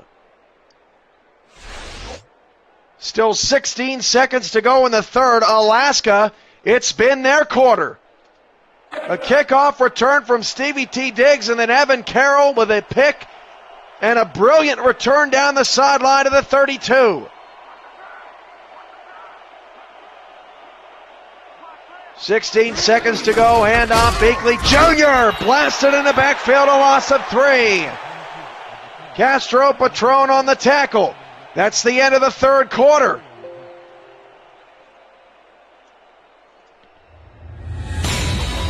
With his score prediction of 24-21 Baltimore at the end of the 3rd, Spec Poo, are you here to claim your $100 prize?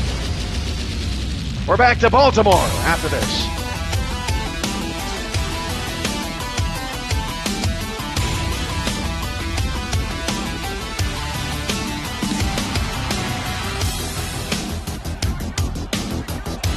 Spec Poo wins the $100. The Simulation Football League, hashtag the drama is real. Mock deep down the field, caught inside the 35 to Optimus Klein.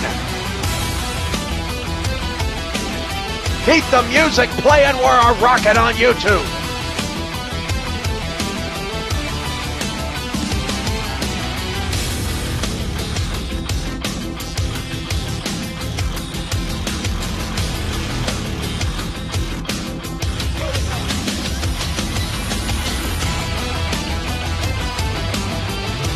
First and 10 at the Baltimore 33.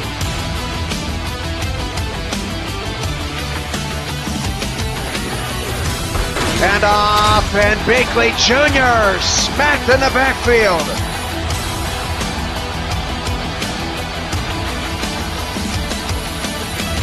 Rami Tafesh on that tackle. It's 2nd down and 14. Spec, give us a shout on social media, and if you already haven't done so tonight, tweet us and we'll give you a shout out.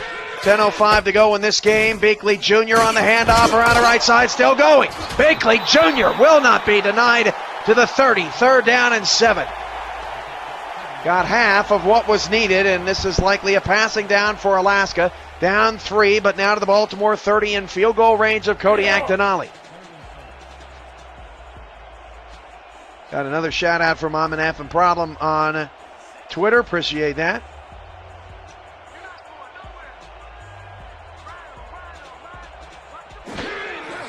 Back to pass.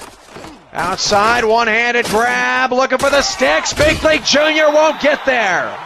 Miller and Desert combined for the tackle. It's the fourth for Desert on the night. 4th down and 2. And Denali will try to come out there and tie this game.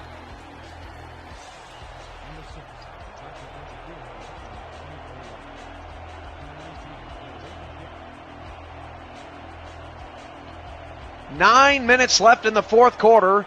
Ball on the it's a 41-yard field goal. Ball snapped to the 31-yard line. The lefty Kodiak Denali's kick is good. We're tied in Baltimore.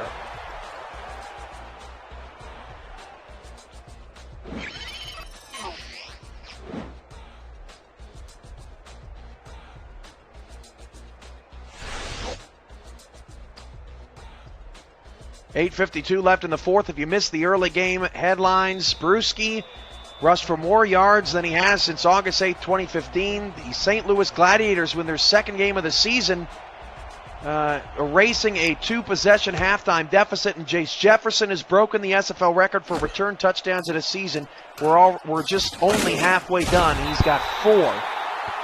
Packmeyer up to the 24-yard line. All games are available on demand on YouTube, and if you did not know, Eric Vincent commentated his first SFL game today, Queen City and Oklahoma City. It's on demand on the SFL's YouTube channel. 1st down and 10 at the 24. 8:49 remaining in this wild game. Hand off to Robinson. Robinson in trouble in the backfield. And that is Alex Dominguez, who's been pretty quiet tonight. 106 yards on 23 carries now for Robinson. He's definitely putting in the work tonight. 2nd down, 12. Carolina Skyhawks giving us a shout on Twitter.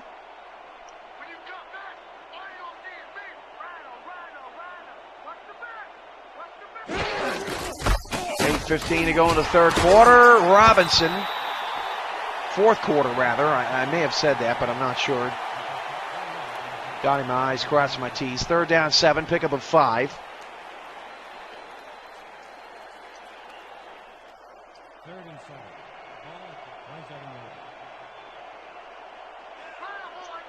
Ball, 7:53 to go in the third. And Rastelli fires down the middle. I said the third again, the fourth quarter. I'm enjoying this game so much I don't want it to be the fourth quarter. 1st down and 10 for Baltimore over the 44-yard line. Kendall Gilbert with the catch. And Rastelli, a rare interception on that last drive, trying to bounce back.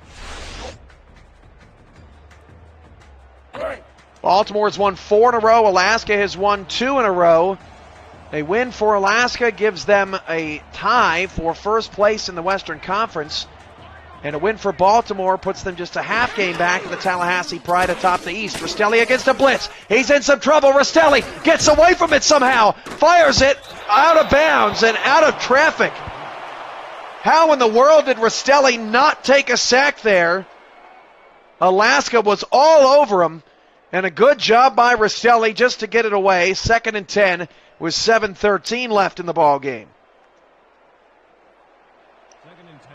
Ball at the 24-yard. Don't forget tomorrow night, Dallas and Tallahassee. The 5-0 Pride look to stay that way against the Dallas Roughnecks, looking to bounce back after a loss in Buffalo. Pass caught wide open. And I mean wide open over the middle. Daly Holder. 1st down to the Alaska 36-yard line, and Baltimore's on the move. And by the way, with that field goal for Alaska, that ends a 5-game streak for Baltimore, not allowing their opponents to score over 21 points. So at least Alaska has that achievement to their name.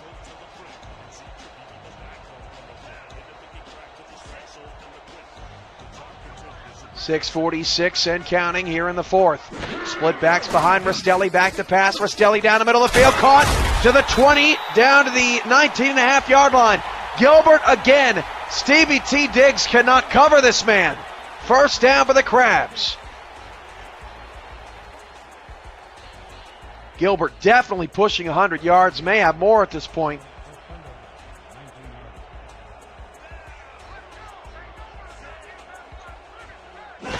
Split backs, back to pass. Rastelli down the field, caught. It's at the goal line. Kendall Gilbert, a $157 on 10 grabs. Man, this pass is right on the money. And again, it's just Diggs getting beat in man coverage.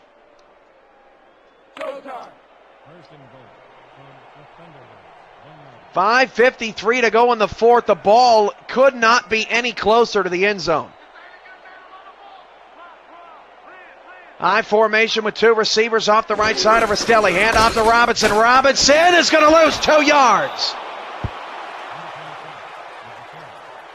Alaska holding strong at the goal line.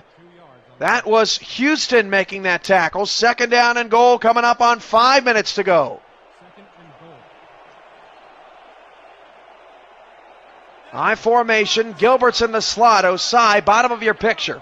5:16 to go in the fourth quarter and a tie game at 23. Rastelli going to give it to Robinson again. Robinson didn't get in. Held out by Evan Carroll, who's having a phenomenal second half. It looked like for a moment Robinson was going to get spun into the end zone. There is no challenge. Third down and goal. Ball just ahead of the half-yard line, again out of the I formation. Rastelli going to hand it off one more time, and Robinson walks in untouched. Touchdown, Baltimore.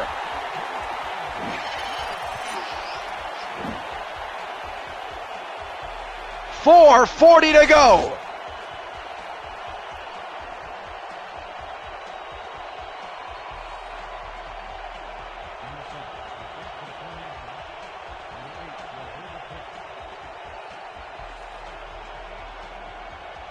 Baltimore puts Alaska in a precarious situation now. Extra point for Richards. Good. 30-23.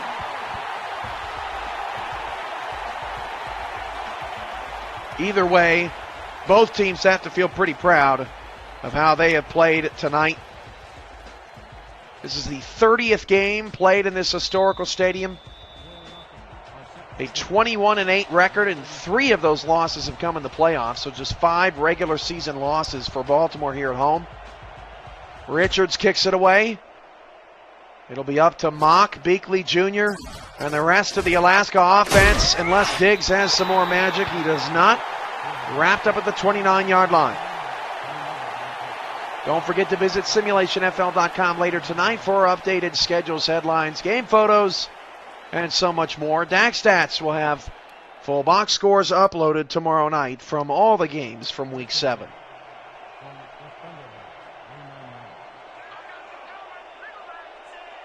Three receivers for Mock as Alaska starts the drive. Back to pass. Mock out to Beakley Jr. He's in a bit of trouble.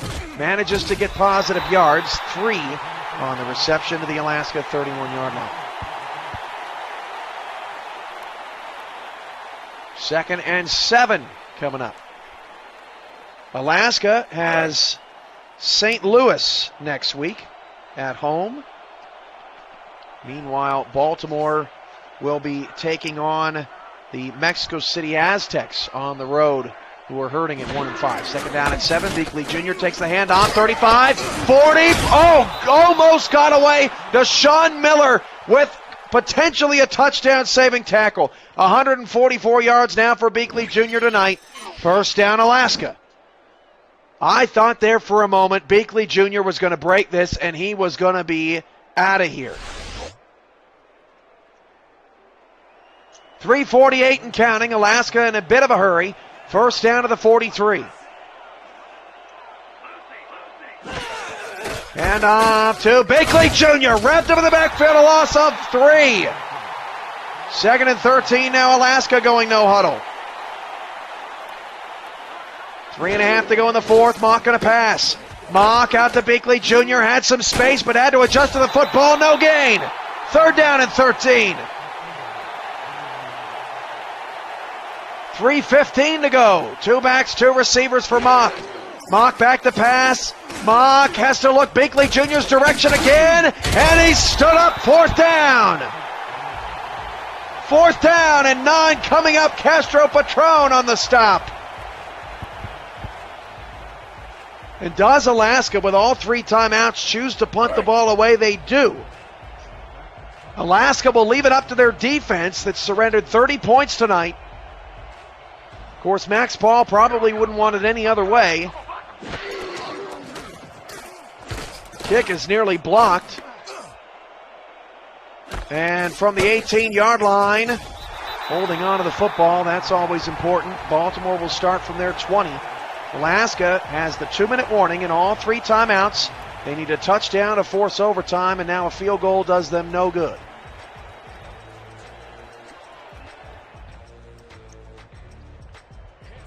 Last season, Max Paul's Baltimore defense was number 1 in scoring defense, number 4 in opponent's 3rd down, number 4 in sacks, number 4 in total defense, and number 5 in pass defense. That led to a Coach of the Year award as Robinson picks up 6 yards. This season, Alaska's number 2 in total defense, number 4 in pass defense, number 5 in scoring defense. 2nd down and 4 after a solid 6-yard run from Sanzo Robinson to begin the drive. Baltimore will not have to snap it again before the 2-minute warning.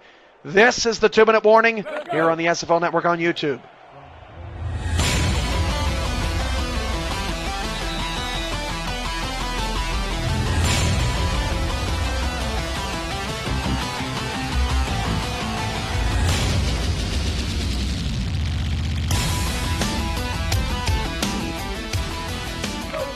Second down and 4. Alaska needs a stop. Baltimore needs 2 first downs to ice this game. With 1:56 to go in the fourth, Rastelli's got split backs in the backfield. 3 receivers and 4 down linemen for Alaska. Handoff to Robinson. Robinson's got a first down. 1 first down away from Baltimore's 5th victory in a row. And if Alaska were to fall into 3-3 tonight, Dallas would be the only team that potentially get above 500 to join Houston heading into Week 7, because the Western Conference has become a mosh pit of 500 teams. 1:53 left. Alaska has 2 timeouts. They cannot give up another first down. 2 backs and 2 receivers. They have not been able to stop Robinson in the second half. Handoff, Sanzo. Sanzo left side, got 6 yards. He has been a force. 1 timeout left for Alaska.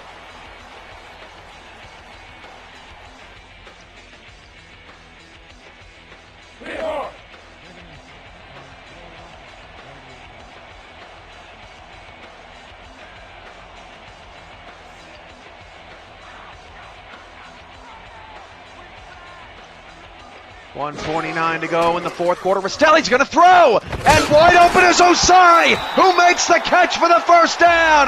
Ball game.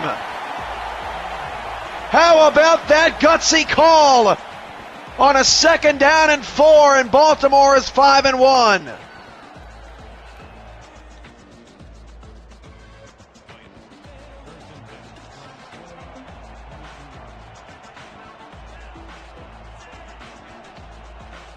A very hard-fought game. Alaska is going to fall to 3-3, and this epic SFL Classic will not end in any significant drama. Stevie T. Diggs' touchdown gave Alaska hope, but Alaska's offense did not produce a touchdown in the second half. And at the end of the day, Kendall Gilbert and Sanzo Robinson could not be stopped for Baltimore.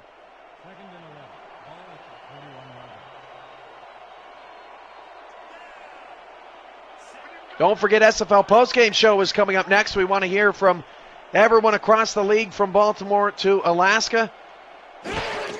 and everywhere in between if we've got some time. First down and 10. I've been asked on Twitter if I'm going to bring my dad back on the show. Obviously, the entertainment value is really second to none, so I'll see if we can get him on and get his thoughts on his team's one-point victory. He'll be happy to talk since he won. If he would have lost today, he'd be screening my calls. Final kneel down on a 3rd down and 13 for the Crabs. Alaska, Los Angeles, Las Vegas, and Oklahoma City are now all 3-3. And if Dallas loses tomorrow night, they will be 3-3. And that's what Houston is hoping for, so that they can have sole possession of first place at 4-2 heading into week number 8.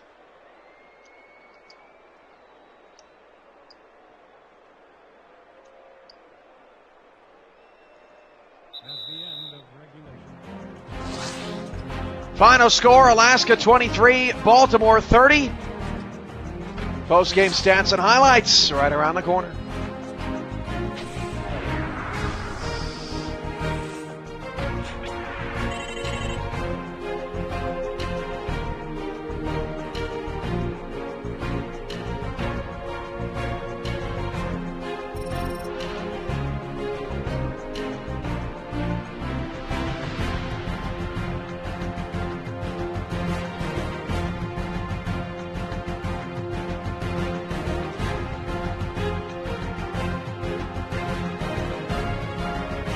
Bristelli finishes with 315 yards and 2 touchdowns, besting his average. Bach just 146 passing yards on the night. Stevie T. Diggs with his second kickoff return for a score this season. 194 return yards and a touchdown. Kendall Gilbert, 157 yards and a score today. Josh Packmeyer got his first career touchdown to go along with 38 yards. Justin Beakley Jr. with 140 yards and a score. Sanzo Robinson, 127 yards and 2 touchdowns when it was all said and done. Wayne Buckerson and Deshaun Miller had 9 tackles each.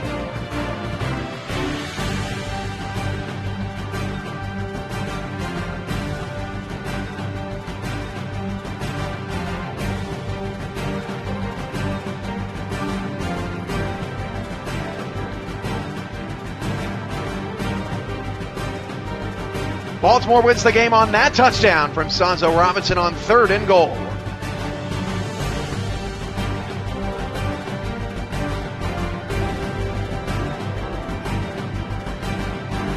Tonight's player of the game is Kendall Gilbert, 10 receptions, 157 yards, and a touchdown. The SFL postgame show is next. Call in 210-473-8428.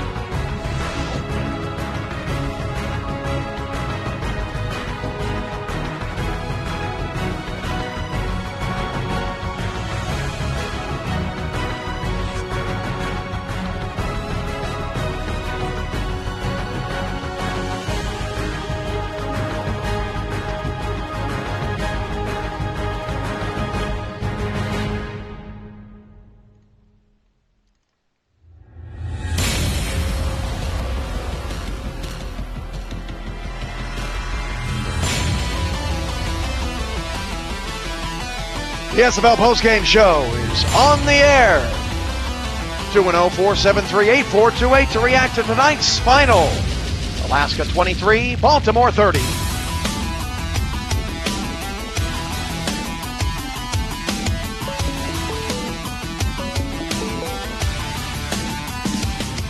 James Richards, 765. You're on the SFL postgame show. Hey, Cam, it's James. How are you? I'm doing well. I'm sure you are too. 5 wins in a row. What's your reaction to tonight's win? First of all, hats off, to Max and his crew. They put together an awesome game plan. They came out and put us down 10-0 in the first quarter, and I'm like, oh boy, this isn't going to go well. But TJ's game plan, this week was to bend but not break, and And, once we got it together and our quarterback was able to start hitting our receivers consistently, and we were able to start moving the ball. I thought we were in trouble, though, when Diggs took that one back.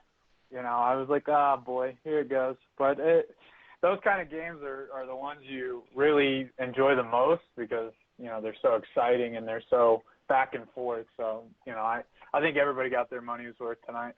You've gotten to be a part of Baltimore for 3 games, 3 consecutive games getting called. This one was probably the closest of the 3.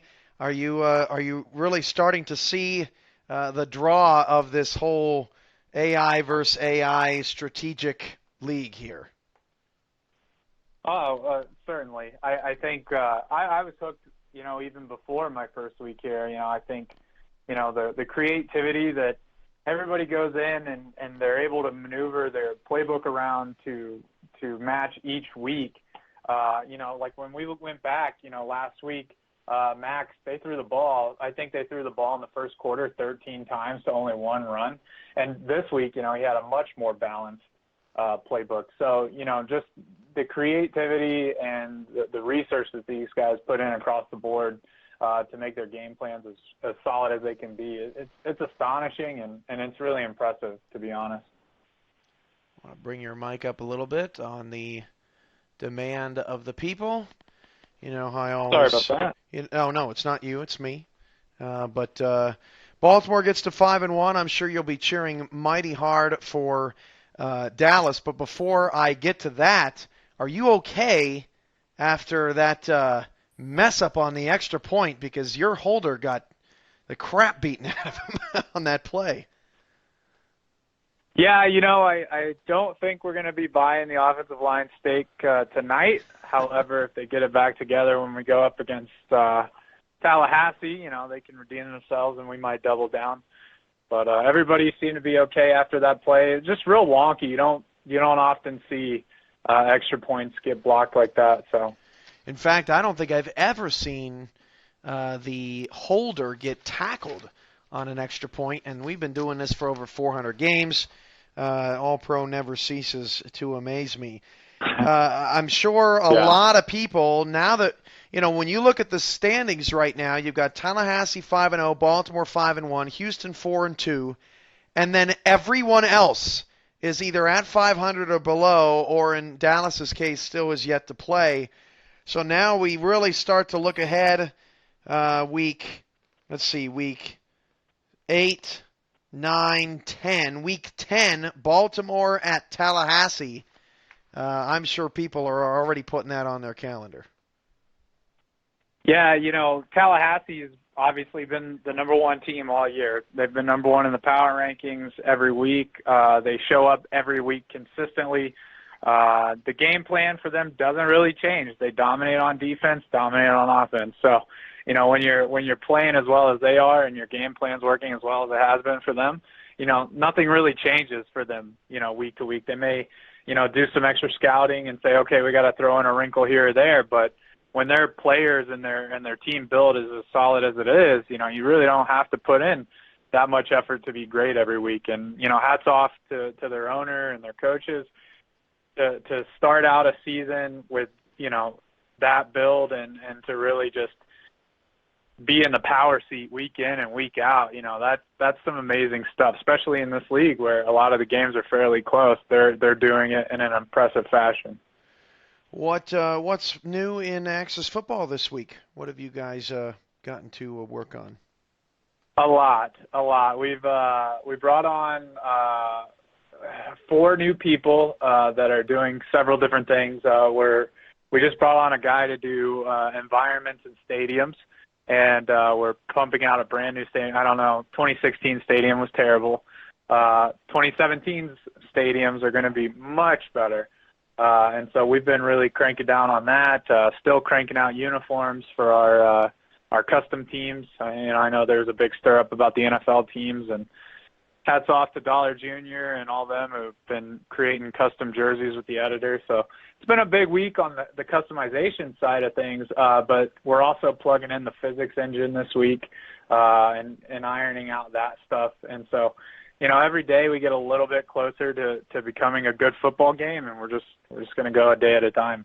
There you have it. Axis football continue to make noise behind the scenes. We eagerly await that release in August. But tonight, you get to enjoy a Baltimore Crabs win, 5 in a row. Thanks, James.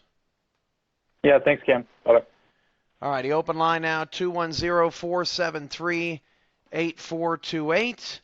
Get your thoughts and reactions tonight if you were a player, coach, or owner for Alaska or Baltimore. Let's try to get at least one more call from that sector of people before we open it up just to the general public to react to what we've seen all week 7 long. We have had 4 out of 5 games decided by one score or less and decided in the final 2 minutes of the ball game. So that is a tremendous efforts, especially considering that we have not had our best season in terms of point differential in our games. We've had our fair share of snoozers, especially in the afternoon slots, but things really starting to pick up as the bottom of the league is starting to catch up to the top of the league and vice versa. 23-30, Alaska with the victory. Let's break down some stats. 438 total yards of offense for the Crabs to just 282 for Alaska. Really good job by Baltimore's defense. And it looks like Max Paul leaves Baltimore, takes his defense with him, and it was Baltimore's defense that had the better night. Andrew Rastelli, 28 of 35, 315 yards. But Murdoch Mock, not too shabby either, 18 of 22. And he did not throw an interception tonight. Sanzo Robinson had 30 carries. He was pretty active. Mike Osai, 7 catches for 77 yards, and he had that tremendous catch and duck back inside. Optimus Klein, pretty quiet night, 3 catches, 55 yards on 3 targets. Defensively, Deshaun Miller finishes with 12 tackles. Buckerson with 11. Castro Patron, 9 tackles and a sack. Paris with 9 tackles and a pass defense for Alaska. DJ Drew with 11 tackles tonight. Evan Carroll with 6. Jeffrey Deser with 7. And now we'll open it up to anybody that wants to react to Week 7. Actually, in fact, let me see if we can get that old fart here on the air. Don't want to forget about that guy. It has been almost 3 years since he's made the playoffs, so he may be just a little excited.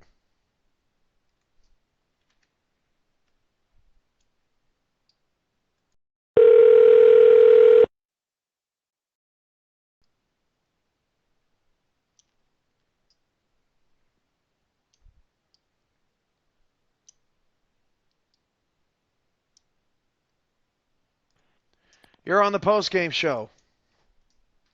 Great. That's fantastic. Yeah, it's fantastic because you won. Otherwise, I wouldn't be calling you. Reactions to 35-34 victory today over Queen City. Very unconventional way for the Renegades to win, but you got it done anyway. Yes. I got my hats off to, Queen City's game plan.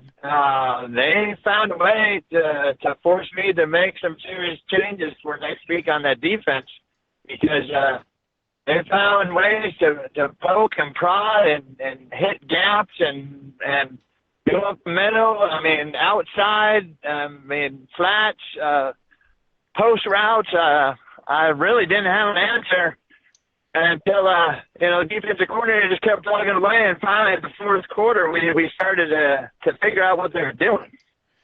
Brewski had the most yards he's had since August of 2015, and Tiberius Bovine had 3 touchdown catches today. That's what you want to see, your gold stars making plays like that.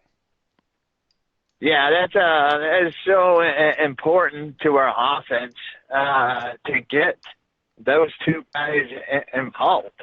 It's all right for some of the other guys to pick up the slack and keep moving the chains, but when crunch time comes, especially when I had 2 drops, basically in the end zone. And that was, I believe, by Wheeland and by Hamby, which is, not gold stars, but, I mean, it was those are catchable balls. So it was great to see the gold stars, stepping up this game. Eric Vincent was on the call for his first game, sort of a guinea pig type scenario. Our picture quality was not as good as the other games through recording, yada yada. How did you think he did? I know you'll always speak your mind. Oh yes, I mean, a few minor mistakes, all the cave, the cove, but I mean, he's really he reminds me of Andy when he first started out. I think that, I guess that's a learning curve for all of them. You start out as Mr. Rogers, and then you work your way into freaking commentator because, when we're talking about juice boxes and orange slices, freaking, manly game, we got to reevaluate. It's freaking, it's beers and dogs and freaking salted peanuts. Oh man. Hey, Andy says, thanks for the shout-out, old man. It's great. He's progressed, so much, too. And I know, that I'm getting ready to, working on, trying my hand in it. I'll probably start sounding like Mr. Rogers, too, right at the beginning because, you don't want to mess up. And hey, trust me, that's 100 times better than a non-commentated game. So my hat's off to him and anybody else who wants to step up and commentate a game because that's what makes it special. I mean, it doesn't matter who's doing it. When you know that there's somebody put in the effort to make your game more exciting, that's great in my book. Alaska lost to Baltimore tonight 23-30 in an epic SFL Classic, which means that Alaska, Las Vegas, Los Angeles, and Oklahoma City are all 3-3 heading into Week 8, and you're 1 game back of first place. Your thoughts on the West so far, halfway through? We're beasts. There is no easy games in our conference, and I'm sure the East said the same thing about theirs because, heck, it was a 1-point difference for us tonight. It's just a testament to, these guys watching film and coming up with a game plan, and it's scary every week. I mean, heck, W is a W, 1 point or 20 points, and they're hard to come by in SFL. I'll tell you that right now. So I'm just happy to position myself, in at least, almost getting to the halfway point in a position where, heck, I can make the playoffs and get this team rolling, get a good push going. And then make something happen. I really believe in this team, this setup all year. And if I can find the right combination on both offense and defense, it'll be scary. Hey, your reception is not too good tonight. Are you still using that phone that you started using when you were born in 1840? Yeah. Boy, man, the thing, Commission's got some jokes on the postgame show. Actually, right, I was driving around. Is the reception better now? No, it's still 1840. Yeah, okay. I actually have a nice smartphone. In fact, I really enjoy it. A little Moto X Pure Edition. So I'm not too. I think it's just a reception of just actual signal. Yeah, I know. But I know. I'm driving towards a better area at work that has a better reception. No worries, no worries. But, yeah, I was really excited about it. I mean, Bruce, he's stepping up and going toe-to-toe, with one of the best, running backs in the league right now. Yeah, that was a show. And the old man, they went step for step, with the youngster, the young blood, and it was, that was the battle right there. That was beautiful. That was really amazing. Yeah, that was pretty epic. Well, you're 3-3. You got Sioux Falls next. They're also 3-3. That's going to be a really, really fun matchup in Week 8, and we're starting to get to the second half of SFL Season 8. Pretty crazy. And thanks for your time here on a postgame show. Thank you. All right, one last caller, if we've got one, 210-473-8428, and then we'll wrap this up. Anyone that wants to react to anything that happened in Week 7, potentially we could only have 3 teams in the league above 500 at the end of this week, which is pretty astonishing. And on the flip side, we could have 3 teams under 500, and we could have 8 teams at 3-3. That would be, or actually would be 7 teams. There would be 4 teams under 500, but that would be amazing. That would be something to see. But Baltimore gets the win, 30-23. They do it by actually shutting Alaska out of the end zone. Alaska only had 1 offensive touchdown tonight, and it came with 8:24 to go in the first on Alaska's opening drive, a 7-play, 72-yard drive that took 2 minutes and 55 seconds. After that, Baltimore did not let Alaska's offense in the end zone, and that was the difference in the game. We're going to wrap things up. Your final score, Alaska 23, Baltimore 30.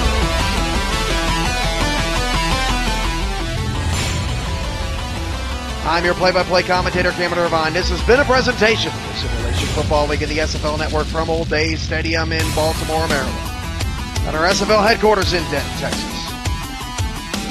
We'll see you tomorrow night for Dallas and Tallahassee, and see you back here Sunday night for the Sunday Showcase in Week 8. Peace.